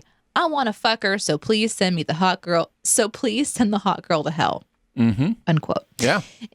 Incidentally, my sin here about the history of, quote, obvious sexual innuendo in Disney's song titles is my favorite thing I wrote for this video. Loved Dicer's changing that escalated quickly to that immolated quickly on the super fast house fire, and his sin about the magic rope. Not a lot of research done here, but plenty of groaning. This movie is bad, and it should feel bad. I like how Jeremy Danae's. I mean, he's kind of like you in this, that he takes it like he's so personal about it, like just stabbing it, it infuriates him when a movie doesn't work. There's a reason where I'm just kind of like, hey, that movie wasn't very good. Oh well, I'll go watch something else. There's a reason that when Danae reads Jeremy's stuff, it just flows for her. He's in her mindset for sure. Yeah. Unfortunately, I do agree. After really watching this again, it had been a while since I've seen it. It's not great. Let's talk about some of the sins. Danae, do you want to kick us off? What's some of the stuff you liked in this video? Sure. I like the he sings "Be faithful to me, be grateful to me," and this movie is making me distrust religious leaders. And that was really fun. Zing. This is your sanctuary. Things you say to prisoners who don't know they're in prison. And then. Does everyone go to the Topsy-Turvy Festival with fresh tomato in their pocket? They should call this the Tomato Festival. And then the sniffle salt. Her name's Esmeralda, not Esmeralda. With the, who the fuck wrote this? That's terrible. It's awful. I demand to know who wrote that. And then Chris says, you did. And then Jeremy says in an Anchorman impression, I don't believe you. I thought that was very, very fun to listen to. Add to the fun to know that I wrote that? Yeah. Except I didn't. No, Jeremy wrote that. But I thought it would be really funny if I had actually written that.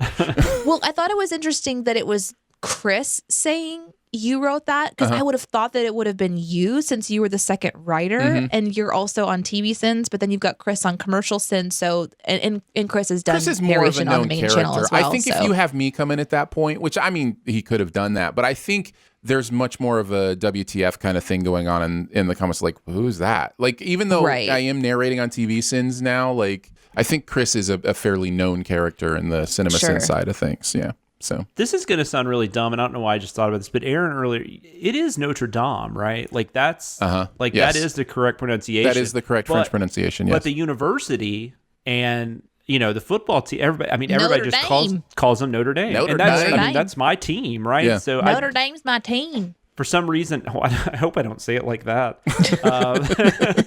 They're also a Midwest kind of team, so I don't. But maybe there's probably. But I'm a Southern person that likes them. Well, but anyways, I wrote a joke for you in this script, you Jonathan. You did. But I was just that big thing. I've never once the magic trick. I've just never really thought about that. How we just collectively pronounce something wrong for 100 years. In fact, in that joke, I wrote. And then in parentheses, it said, narrator needs to pronounce it like dumb Americans for this sin. I need Danae watching games with me now, just going, go Notre Dame. Notre Dame.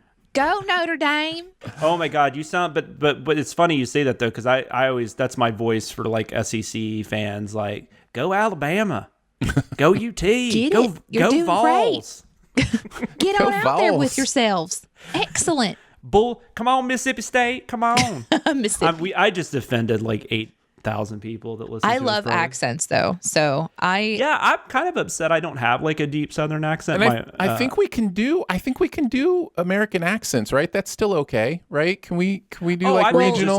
I just meant regional? offend. I meant offend SEC fans. Oh, I I see. Not that I'm making fun of their accent. That I'm just, I don't know.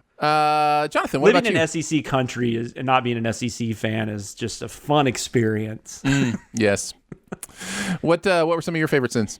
I assume Aaron wrote this, but it's impressive drone work to be sure, but it's still a cliche. Even though it's animated, yes, that seems to always be an Aaron. I love thing. doing that. I do love doing that. Yeah. Movie never once has the sense to Mr. I thought was very funny. Snot blocking. That is actually not how you get ants. I thought was great. It's so perfect for once. Yeah. It's not how you get ants. Exactly. That was great that you guys got to do that. Telegraphing your nut shots. And then the one I guess you wrote, I'm not sure movie knows how to Notre Dame correctly. Was that what you were talking about? Yeah. I've yet to see Touchdown Jesus or anyone lose a bowl game. So and coming from a Michigan fan, I probably shouldn't talk too loudly, but it was fun anyway. That rivalry's kind of over, so we're good. I like that I got Jeremy to say the phrase "in flagrante delicto."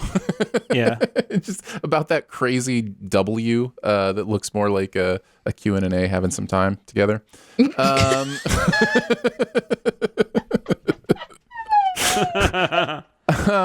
So the one that I really, you okay today?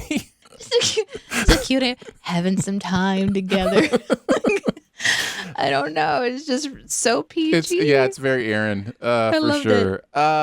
Which brings us to sexuality shaming and objectification. It's rare both ends of the spectrum, Sin, which I really love because it really is. They're both like at opposite ends of, observing a woman's sexuality. I just thought that was really interesting. Gotta stay one jump ahead of the breadline when Jeremy sings that was really fun. And then the end. Which we haven't talked about in how horrendous this movie is. The end of this movie is bonkers insane. It makes no sense. Nothing that goes on feels authentic or interesting in any way. The idea that all of a sudden there's all this lava,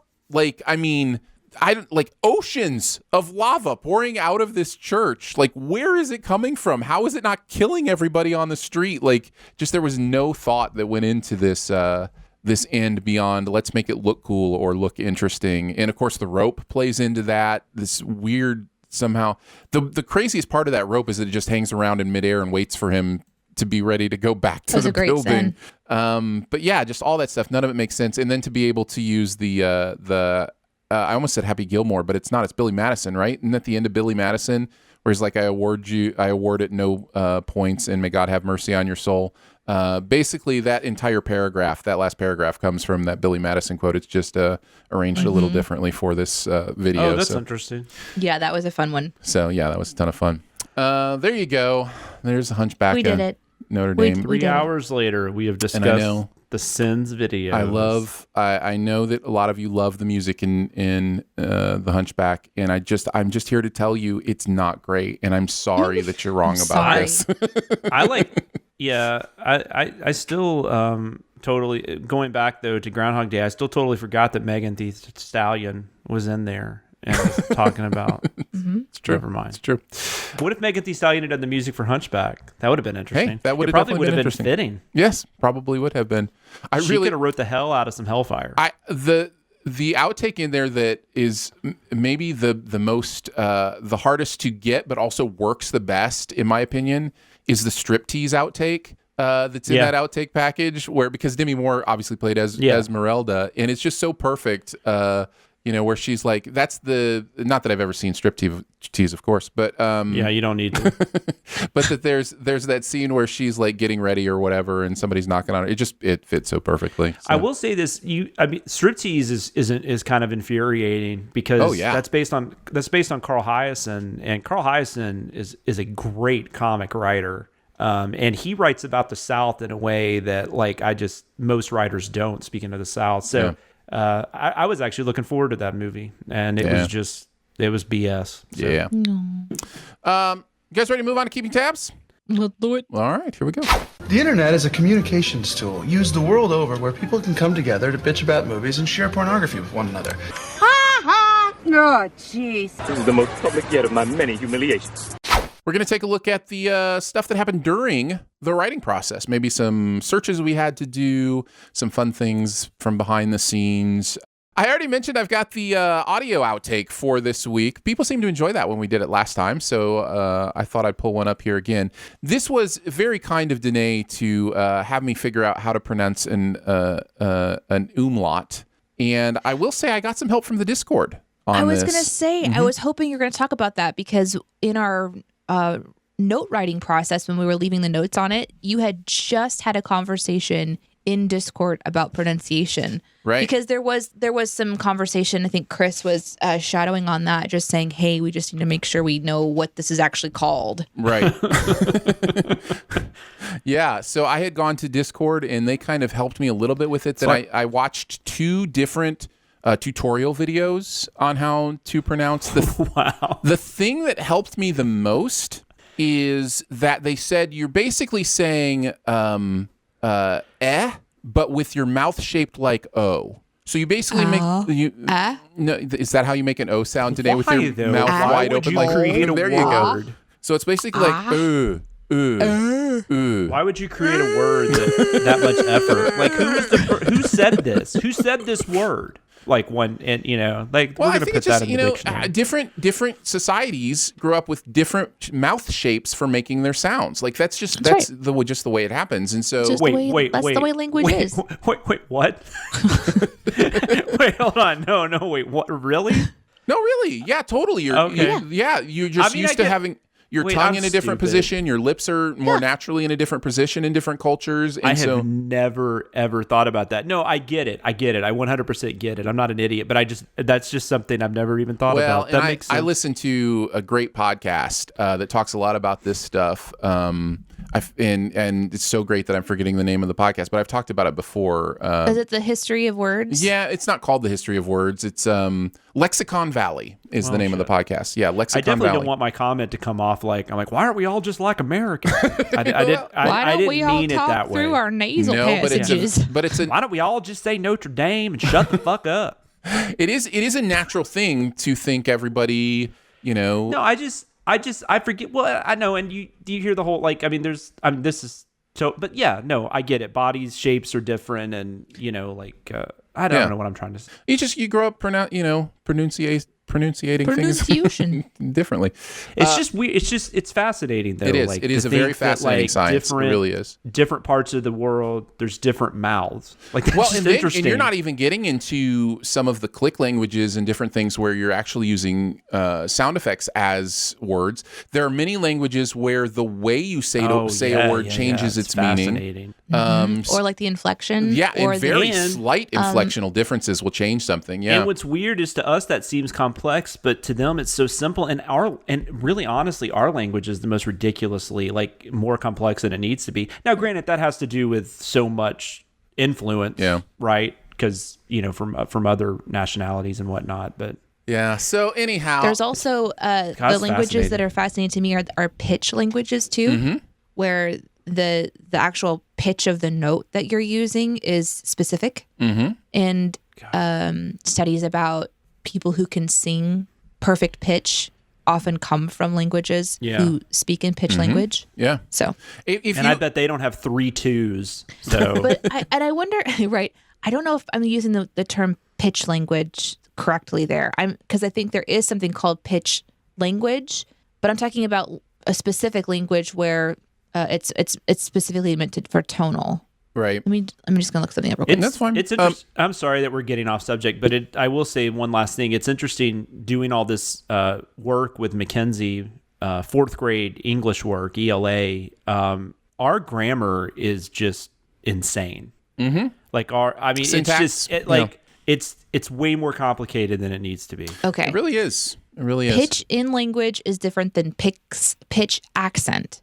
Right. A language. Oh, so yeah. A pitch accent language is a language that has word accents that where one syllable in a word or morpheme is more prominent than the others, but the accentuated syllable is indicated by a contrasting pitch rather than by loudness. So it's a pitch shift. Whereas pitch language in speech is relative highness or lowness of a tone by the ear, which depends on the number of vibrations per second produced in vocal cords. Pitch is the main acoustic correlate of tone intonation. Read more about the Japanese language. And I was thinking it was an Asian culture that had pitch specific, and it might be Japanese. Well, let me just say Can you this. imagine being able to write in some of those languages too? It's so beautiful. It really is. Symbolic writing is really beautiful stuff. If you are interested in this stuff, let me just say again, check out Lexicon Valley. Like he explains so much of this stuff in such interesting ways. They're bite-sized episodes too. They're usually 20 minutes long. And I think it's every couple weeks. So but yeah, I find that stuff really fascinating. So anyways, I had thought I'd done my research. I knew it was but with an O, and so, but this is what happened when I got to reading that sin. I'll just let you in on a little behind the scenes. Here we go. But also, doesn't the umlaut change the U to more of a U sound? So this should be Struker or something. Struker. Streaker. Something like that. I don't know. That's so much streakering. My point is, you can't add fancy dots to a U and not change the pronunciation.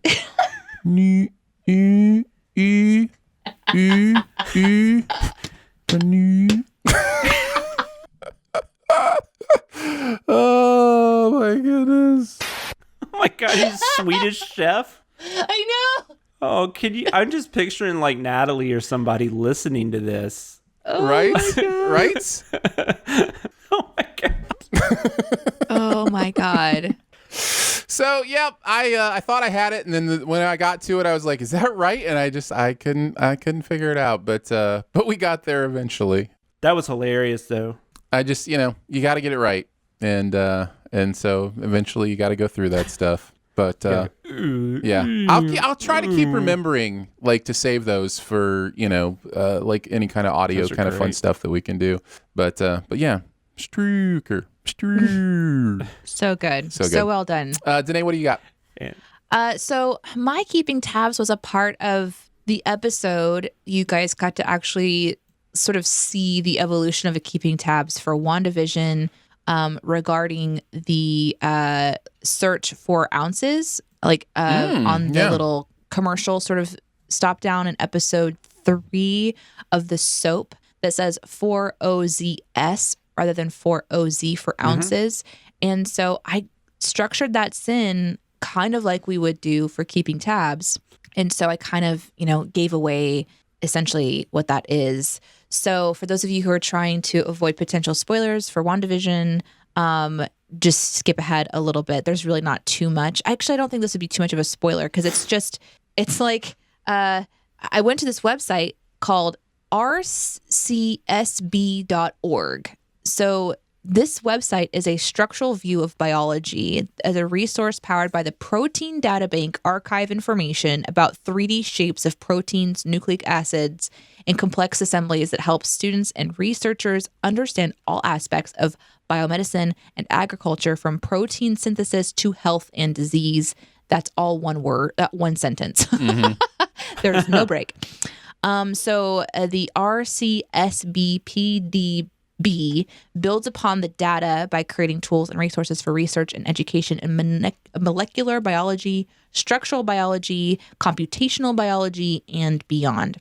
I would have never in a million years find myself on the site except for this job. I just happened to do a quick Google search for what 4OZS could refer to, and I was absolutely bonker shocked that it's an RNA binding protein that has a classification that there's like all these different lists, and under the list there's classification, organisms, et cetera, and it is listed as a synthetic construct organism. That's so cool. Which is just fascinating to me, considering that vision is a synthetic construct. So you have to just believe this was very purposeful. I don't know. I wonder. You would think so, but things how can would be. it not be? I don't But know. if it's You said what a crazy coincidence. You said dad jokes about something that was literally a That's dad true. joke and didn't realize. But sometimes. but there is something specific to how they write it, though, right? Yeah. Because you don't ever write ounces like that. At least I feel know. like on the team of writers, there's got to be people who understand the sciences on a massive level for the kinds of script writing they're doing, especially as in each Marvel movie they attempt to explain to the audience how anything that they're doing is viably possible. That's why you got hired, right? Because of that doctorate you have in biochemical engineering. That's right. Yeah, and so someone's like, well, actually, this is a symbol for this, and then some dude's like, well, cool, I'll just put that on the soap. Yeah. I think you're right. My mind was blown reading that. Yeah, I was think like, you're right. God. That would be my assumption as well. It's just a fun thing, and it's also fun to put up our process of keeping tabs into a sin for other people to enjoy the discovery process, because this is one of those moments where you think you discover it's not even a clue, because we know what vision is. Wanda herself is saying out loud, "You're synthetic."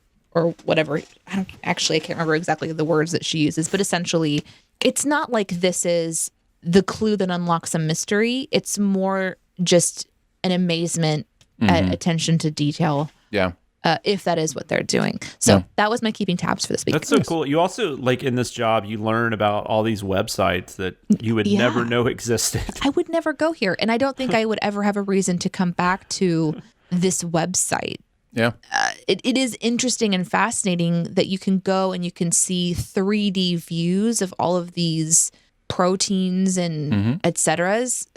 They just have a 3D rendition of it, and you can zoom in on and you can zoom in on, like, so for example, right now I'm on a page about the 4OZS, the RNA binding protein. I clicked on the picture. I can click on a segment of that protein and click and drag and turn it around in a 3D universe and look at this swirly thing that looks like confetti. It looks like, like wound ribbon that's with all these dots around it. It looks like confetti. I don't know why this is important in my life, but they also had something about the coronavirus on the front page. I was going to say, I can tell you why it's important in your life. I guarantee you that has, because of the way the vaccine works through RNA, that this is probably something that is actually going to be used in the vaccine, I would imagine, if there's a protein binder. So, yeah. I'm looking at the molecular landscape by David S. Goodsell on the vaccine right now, SARS-CoV-2 mRNA vaccine, and looking at the picture of it. I'll describe it for you. It looks like pink spaghetti in a blue bowl that has green worms trying to get into the blue bowl on a sea of autumn leaves. Oh, very nice. Jonathan, what's your keeping tabs? Well, I only wrote on that one WandaVision episode, so I didn't have a ton. I did look up can a hedge trimmer cut through concrete. I was pretty sure it could not, but I didn't want that one person going, well, you don't know about the concrete skate 4000, But I did look up, though. The Groundhog Day video made me curious about the amount of time that he actually spends. So I did look up that, if anybody had done that, and I'm probably like late to the game, but in 2016, a blogger that goes by the name Wolfnards, which is good, important, lovely. They did research into it, and what they used was they looked at the amount of time it would take for Murray's character to learn the skills that he develops. And so they came up with 8 years, 8 months, and 16 days. So I don't know. I mean, but I just thought that was interesting because I was just curious. Get busy, people. That's right. Get busy. I assume people had looked into that, but then I don't know how you determine how. I know there's supposed like statistics out there that it takes you like however many hours to master a skill. That's why like characters like on Criminal Minds or like Big Bang Theory or something like that, like people that have like they know everything. And they're like 24, but they're experts in like, anything you can imagine. And I know people talk about that. Like there's like that. What is it? I can't even remember what it is. It's so many thousand hours, right? It's Malcolm Gladwell talks That's about 10,000 hours, I want to say. Something like that. To be excellent at something. And that's an interesting book. Gladwell's written some interesting stuff. Absolutely. No, I think that is interesting. But when you're watching Groundhog Day, like how can you determine if he's actually an expert? So right. How do you figure out the amount that would go into, I don't know.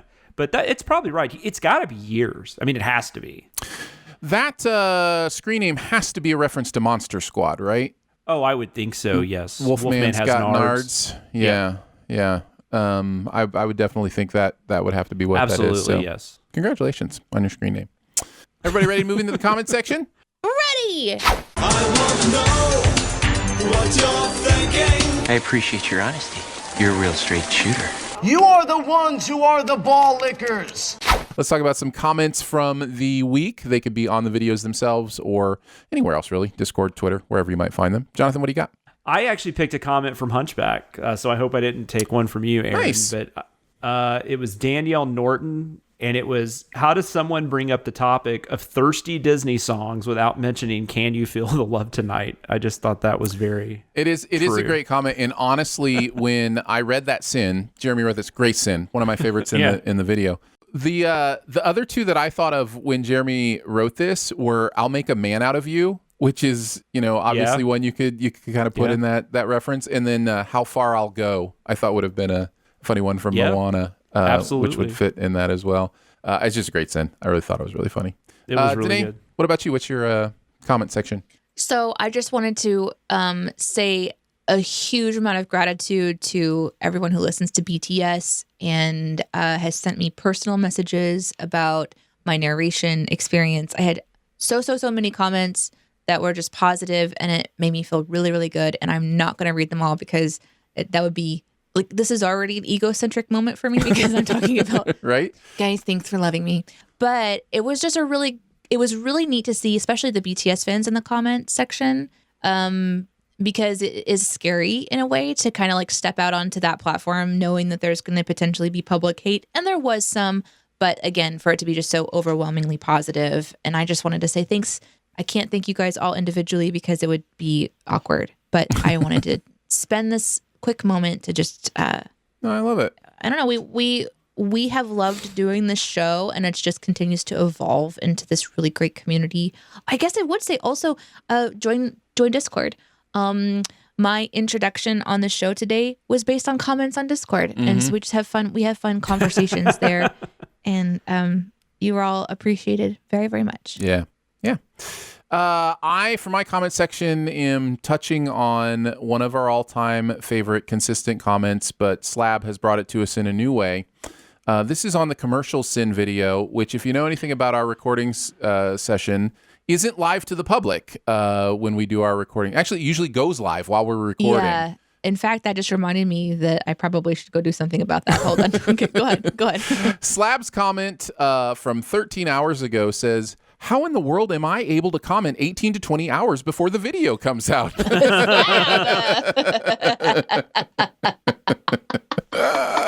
That's such a fun one. So I wanted to mention that because I was like just looking through. I was like, oh, there's one comment on the from one of our members, and that was the one. So thank you, Slab, for making us laugh. All right, let's move on to Beyond the Sins. To infinity and beyond. Somewhere beyond my wild history. To boldly go where no man has gone before. We're just going to chat about something else from the pop culture world that we've seen recently. I'm going to go first, and I read comics. Have you heard of these? God, I thought you were about to say I read a book. Have you heard of This is about as close as you're probably going to get to a book-related... unless Jeremy wrote it, or a friend of yours. Correct, right, yeah. No, I've been hearing mumblings about House of M in regards to WandaVision. Yeah. And I was like, well, I would be interested in reading that, but I'm not going to go to a comic book store and search for it or buy it, and I don't really want to pay $20 a month or whatever, $10 a month or whatever it might be for Marvel Unlimited or whatever these comic reading places are. And then I was watching a movie on Hoopla, which is a library sharing site. If you don't know, if you have they have comics. if you have a library card, you can watch a bunch of movies through an app called Hoopla. You just link it to your library card, and it's basically like borrowing from the library, except you don't have to go to the library. I will say you are limited monthly, but it's like 10 items or something like that. I've certainly never, quote unquote, borrowed enough to I haven't either. reach that max, and there's no cost to it. And I just happened to notice when I did a search for a movie that I wanted to watch that there were comics on there, and I was like, oh yeah, I could probably borrow those too. And so I searched for House of M, and boom, there it was on Hoopla. And so I just downloaded. I think it was what do you call the individual book, the individual comic book? You're talking about like a collected edition. I don't know. Collect the issues together. Thank you. Yeah, it's not a graphic novel really, right? Because it wasn't intended to be a graphic novel. It's just they collect them. Yeah, that's become really popular because people don't want to spend $4 an issue, so they can just wait and spend $15, for however they collect. Anyways, so Hoopla had issues 1 through 8. Now, I don't know if that's the entirety of the series. I don't know if that's just the first 8 issues and there's more after that. I really don't know. Was this the House of M comic? Yes.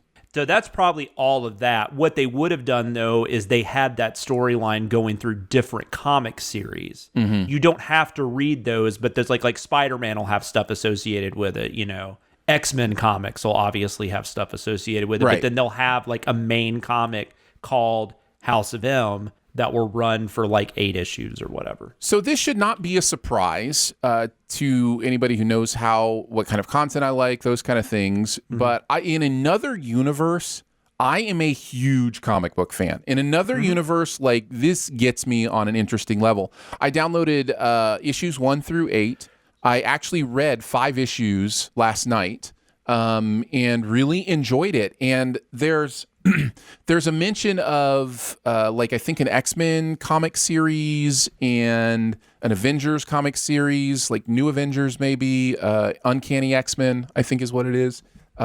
Mentioned in this House of M comic, and I'm like, man, in another world, I'd be reading all this stuff. I find it really fascinating, and yes, there's a lot going on here that I think can play into WandaVision, or at least what we're seeing in WandaVision. But beyond that, I started to really get a sense for what's different in the comic book universe than in the MCU, and just how some of these characters are related to each other, and all sorts of different things that are going on here that I wouldn't have if I hadn't taken the time to download and read a comic. So yeah, I thought it was good. Very cool. Yeah, I'm glad you enjoyed it. If you want to check that out again, I downloaded it on Hoopla for free. Just connected my library card to that. I read it when it came out. Like, I don't even remember how many years ago that was now. Did you remember looking at a date? I don't remember seeing a date. It doesn't matter. It's been a minute. Know, but yeah. But I remember reading it when it came out, and I mean, whatever comics I collected at the time, I would read the storylines in those. I didn't usually get extra, issues. It was like Marvel's event of that summer or year or whatever it was. So yeah. I don't think you have time for what you make time for, but it doesn't feel like I want to make time for reading comics every day. But man, I really did enjoy the experience. So something to possibly check out. That's cool. Jonathan, what do you got for Beyond the Sins? It's really weird you mentioned that, and you were talking about subscription services. I everything I've watched this week has basically been for work. In fact, I'm trying to catch up on a series before I have to write about it next week. So that's been taking up a lot of my time. But I did want to talk about, because DC Universe was a streaming service that came out a couple years before HBO Max, and so shows popped up on there like Titans and Doom Patrol, the Harley Quinn animated series. All of those shows have pretty much moved to HBO Max because HBO Max has a DC Universe section. Right. So DC Universe has now become just straight up comic books. It had comic books in there before, but now it's more like Marvel Unlimited, where they just have like most all of the comic books. Mm-hmm. So you can actually go in now and you can read full series and stuff like that. So it's a lot more like Marvel Unlimited. So I've been subscribing to it for about the past year or so, and it's finally in the last few months it's converted just to that. And so I just thought I'd talk about that because I've really been enjoying it. So now it's called DC Universe Infinite, I think is what they're calling it.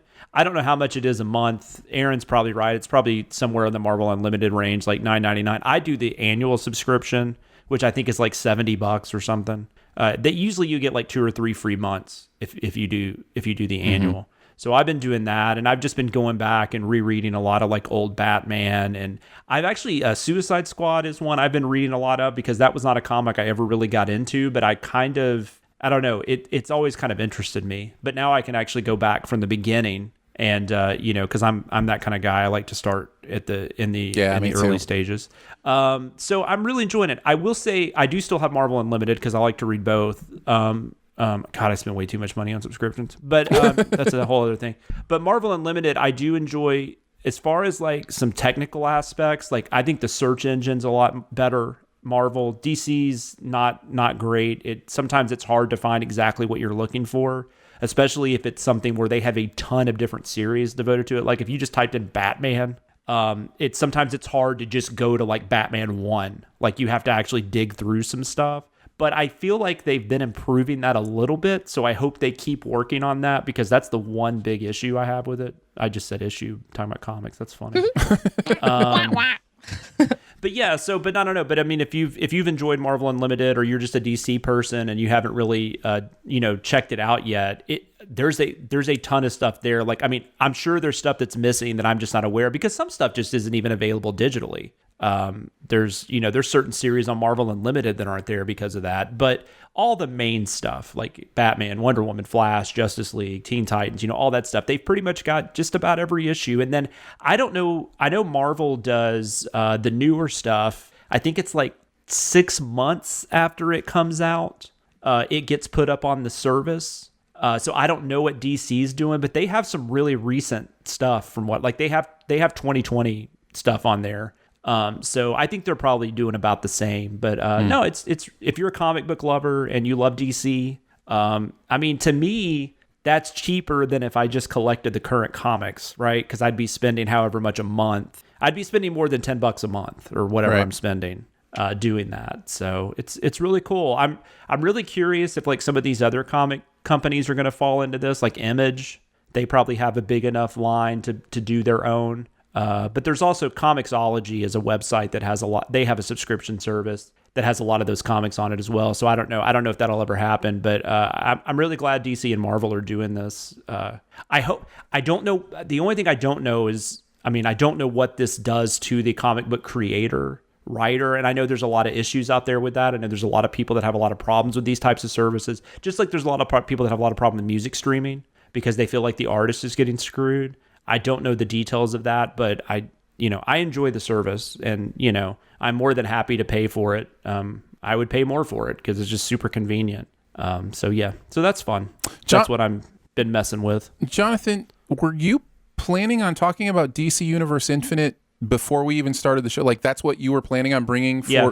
That is so weird. Yep. That is so strange. My mind is kind of blown. I don't know. That's just so weird that I would talk about downloading a comic and you would be. I know. No, it's very strange. But we do this all the time too. Like it's just like we are in sync. It's like we were born on the same day or something. Yeah, I had thought about talking about this like a current series that's on NBC. I thought about that. This was earlier this morning, but I decided to go this route instead because wow, that kind of blew my mind. Danae, what comic based Beyond the Sins are you going with? I don't have one this week. On the 1 week that Jonathan and I both go comics, and you're like, nope, not this week. Well, I have been thinking about recommending another comic from the app that I read, the Webtoons app that I keep up with all the time. But I'm just kind of vetting a couple of them that are still a little bit too new that I'm not sure I'm ready to tell everyone to go and check it out. So what are you going with? Yet. I wanted to talk about a Twitch stream if I could. Okay, fair enough. Okay. So as you guys know, I'm getting into like more of the Twitch stuff and finding a really fun community around arts and crafts and makers and crafters, people who literally just stream their workday because they're going to be sitting down making crafts all day anyway. So why not turn on a camera and talk to people? And so it is like a reality TV addiction in a different level. And I found this pair of delightful people, Mocomade, Moco Made, Made, about a month ago. And it's a sibling duo. They're in, it's Derek and Devin. Devin is the girl. It's like in the basement of her house. And they have a whole workspace set up where they've got a 3D printer. They make custom leather hookah hoses, and she does leather painting. And so they're just cool to watch, fun to watch. But the dynamic between the brother-sister is, I think, what really draws me in. And then, of course, the fun chatting community that happens is also a delight. But I have them or the other person that I mentioned previously, Brush for Hire, I have them on in the background regularly. And they just do various shenanigans. They are definitely like curse friendly. They give it right back to you. Like if you put something out in the chat that's kind of snarky, they snark right back to you. You know, they're very confident and very bold in their own skin. And their relationship together as siblings is really comforting to watch. Like it reminds me of how I think my brother and I would be if we worked together. The description of their channel is siblings, best friends, business partners, and neighbors. Devin and Derek are entrepreneurs that love making things. We want to share that passion with you and build a community to help appreciate the work of all artists and artisans. That's awesome. When I first started watching them, they were, I think, right around like 100-something followers. They now have 262 followers. They're still really like kind of young in their channel in that way, but they're having a blast. A lot of laughter, a lot of shenanigans. On Fridays, they work for part of the day, and then they will start drinking together and playing video games. At the end of their stream, at the end of their work day, they usually pull up Fall Guys and play for a little while and just do stuff. So anyways, they have got a really great rapport back and forth together, and I like the community that they're building. And I actually think that a lot of the CinemaSins fan base would feel really comfortable being who you are in their chat. And I think that they could handle you guys with ease and also just feeling fun. It is also really fun because they have no idea what CinemaSins is.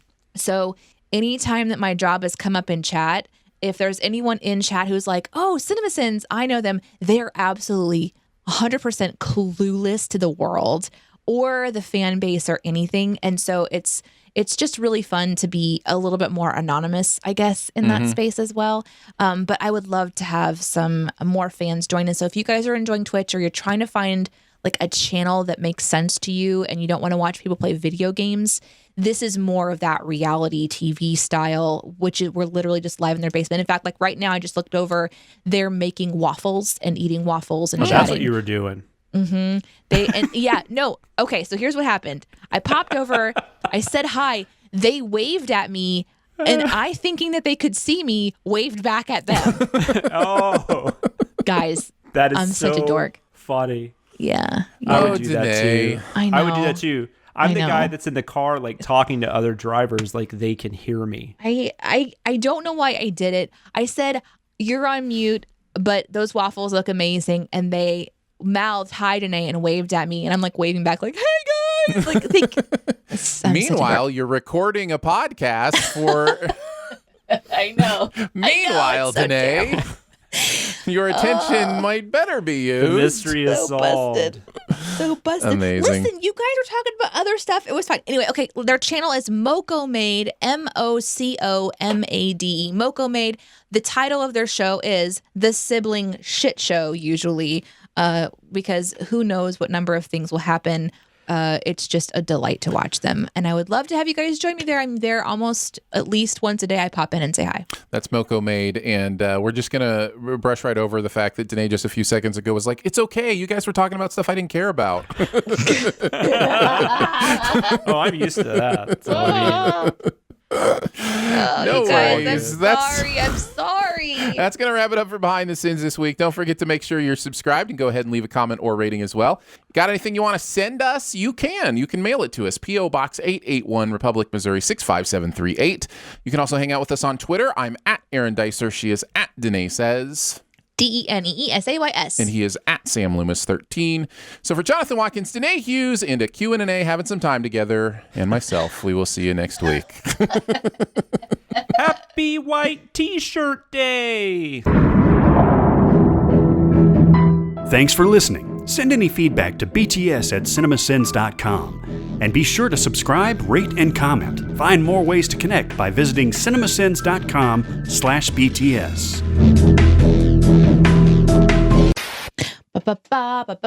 WandaVision. WandaVision. Together, 1+1. The fuck did I just walk into? Hey, you're on the wrong microphone, by the way. Cool. Great. Right. Okay. Oh. What? I like that my Haunted Mansion guys are in there. I love those guys. Yeah. I got that at Disney, Mickey's Not So Scary Halloween 2 years ago. That's what they were like. Have you been to Mickey's Not So Scary Halloween, Aaron? No. So they do like a gift. They do like a special thing. Like there's something you can buy that you can't get at like any other time of the year. Exclusive. And the Haunted Mansion things were the exclusive a couple years ago. Yeah. I've thought about decorating my office as Haunted Mansion stuff. Oh, that's fun. Is this office actually stretching? My husband told Iris probably 7 to 8 months ago that when she turns 5 years old, he's going to take her to Disney. Cool. Oh. He didn't talk to me about this beforehand. That is a setup for a child that is just learning patience and trying to figure out how time works. I know. I was like, that's a little early. But he, you know what? It's more for him than it is for her. That's not early. I think that is the perfect age. 5 is perfect. Perfect. Yeah. Like you can't get more perfect than 5. 5 is that's right in the sweet spot.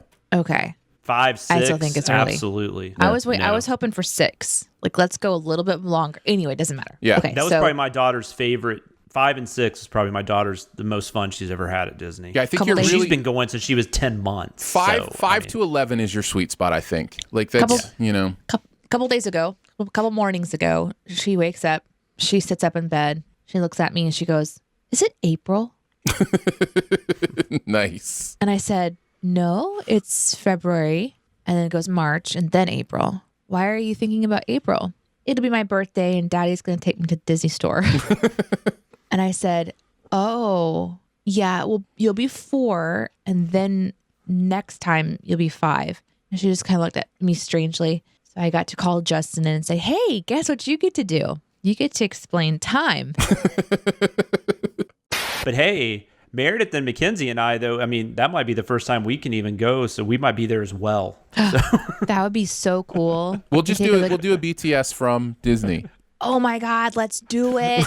Let's do it.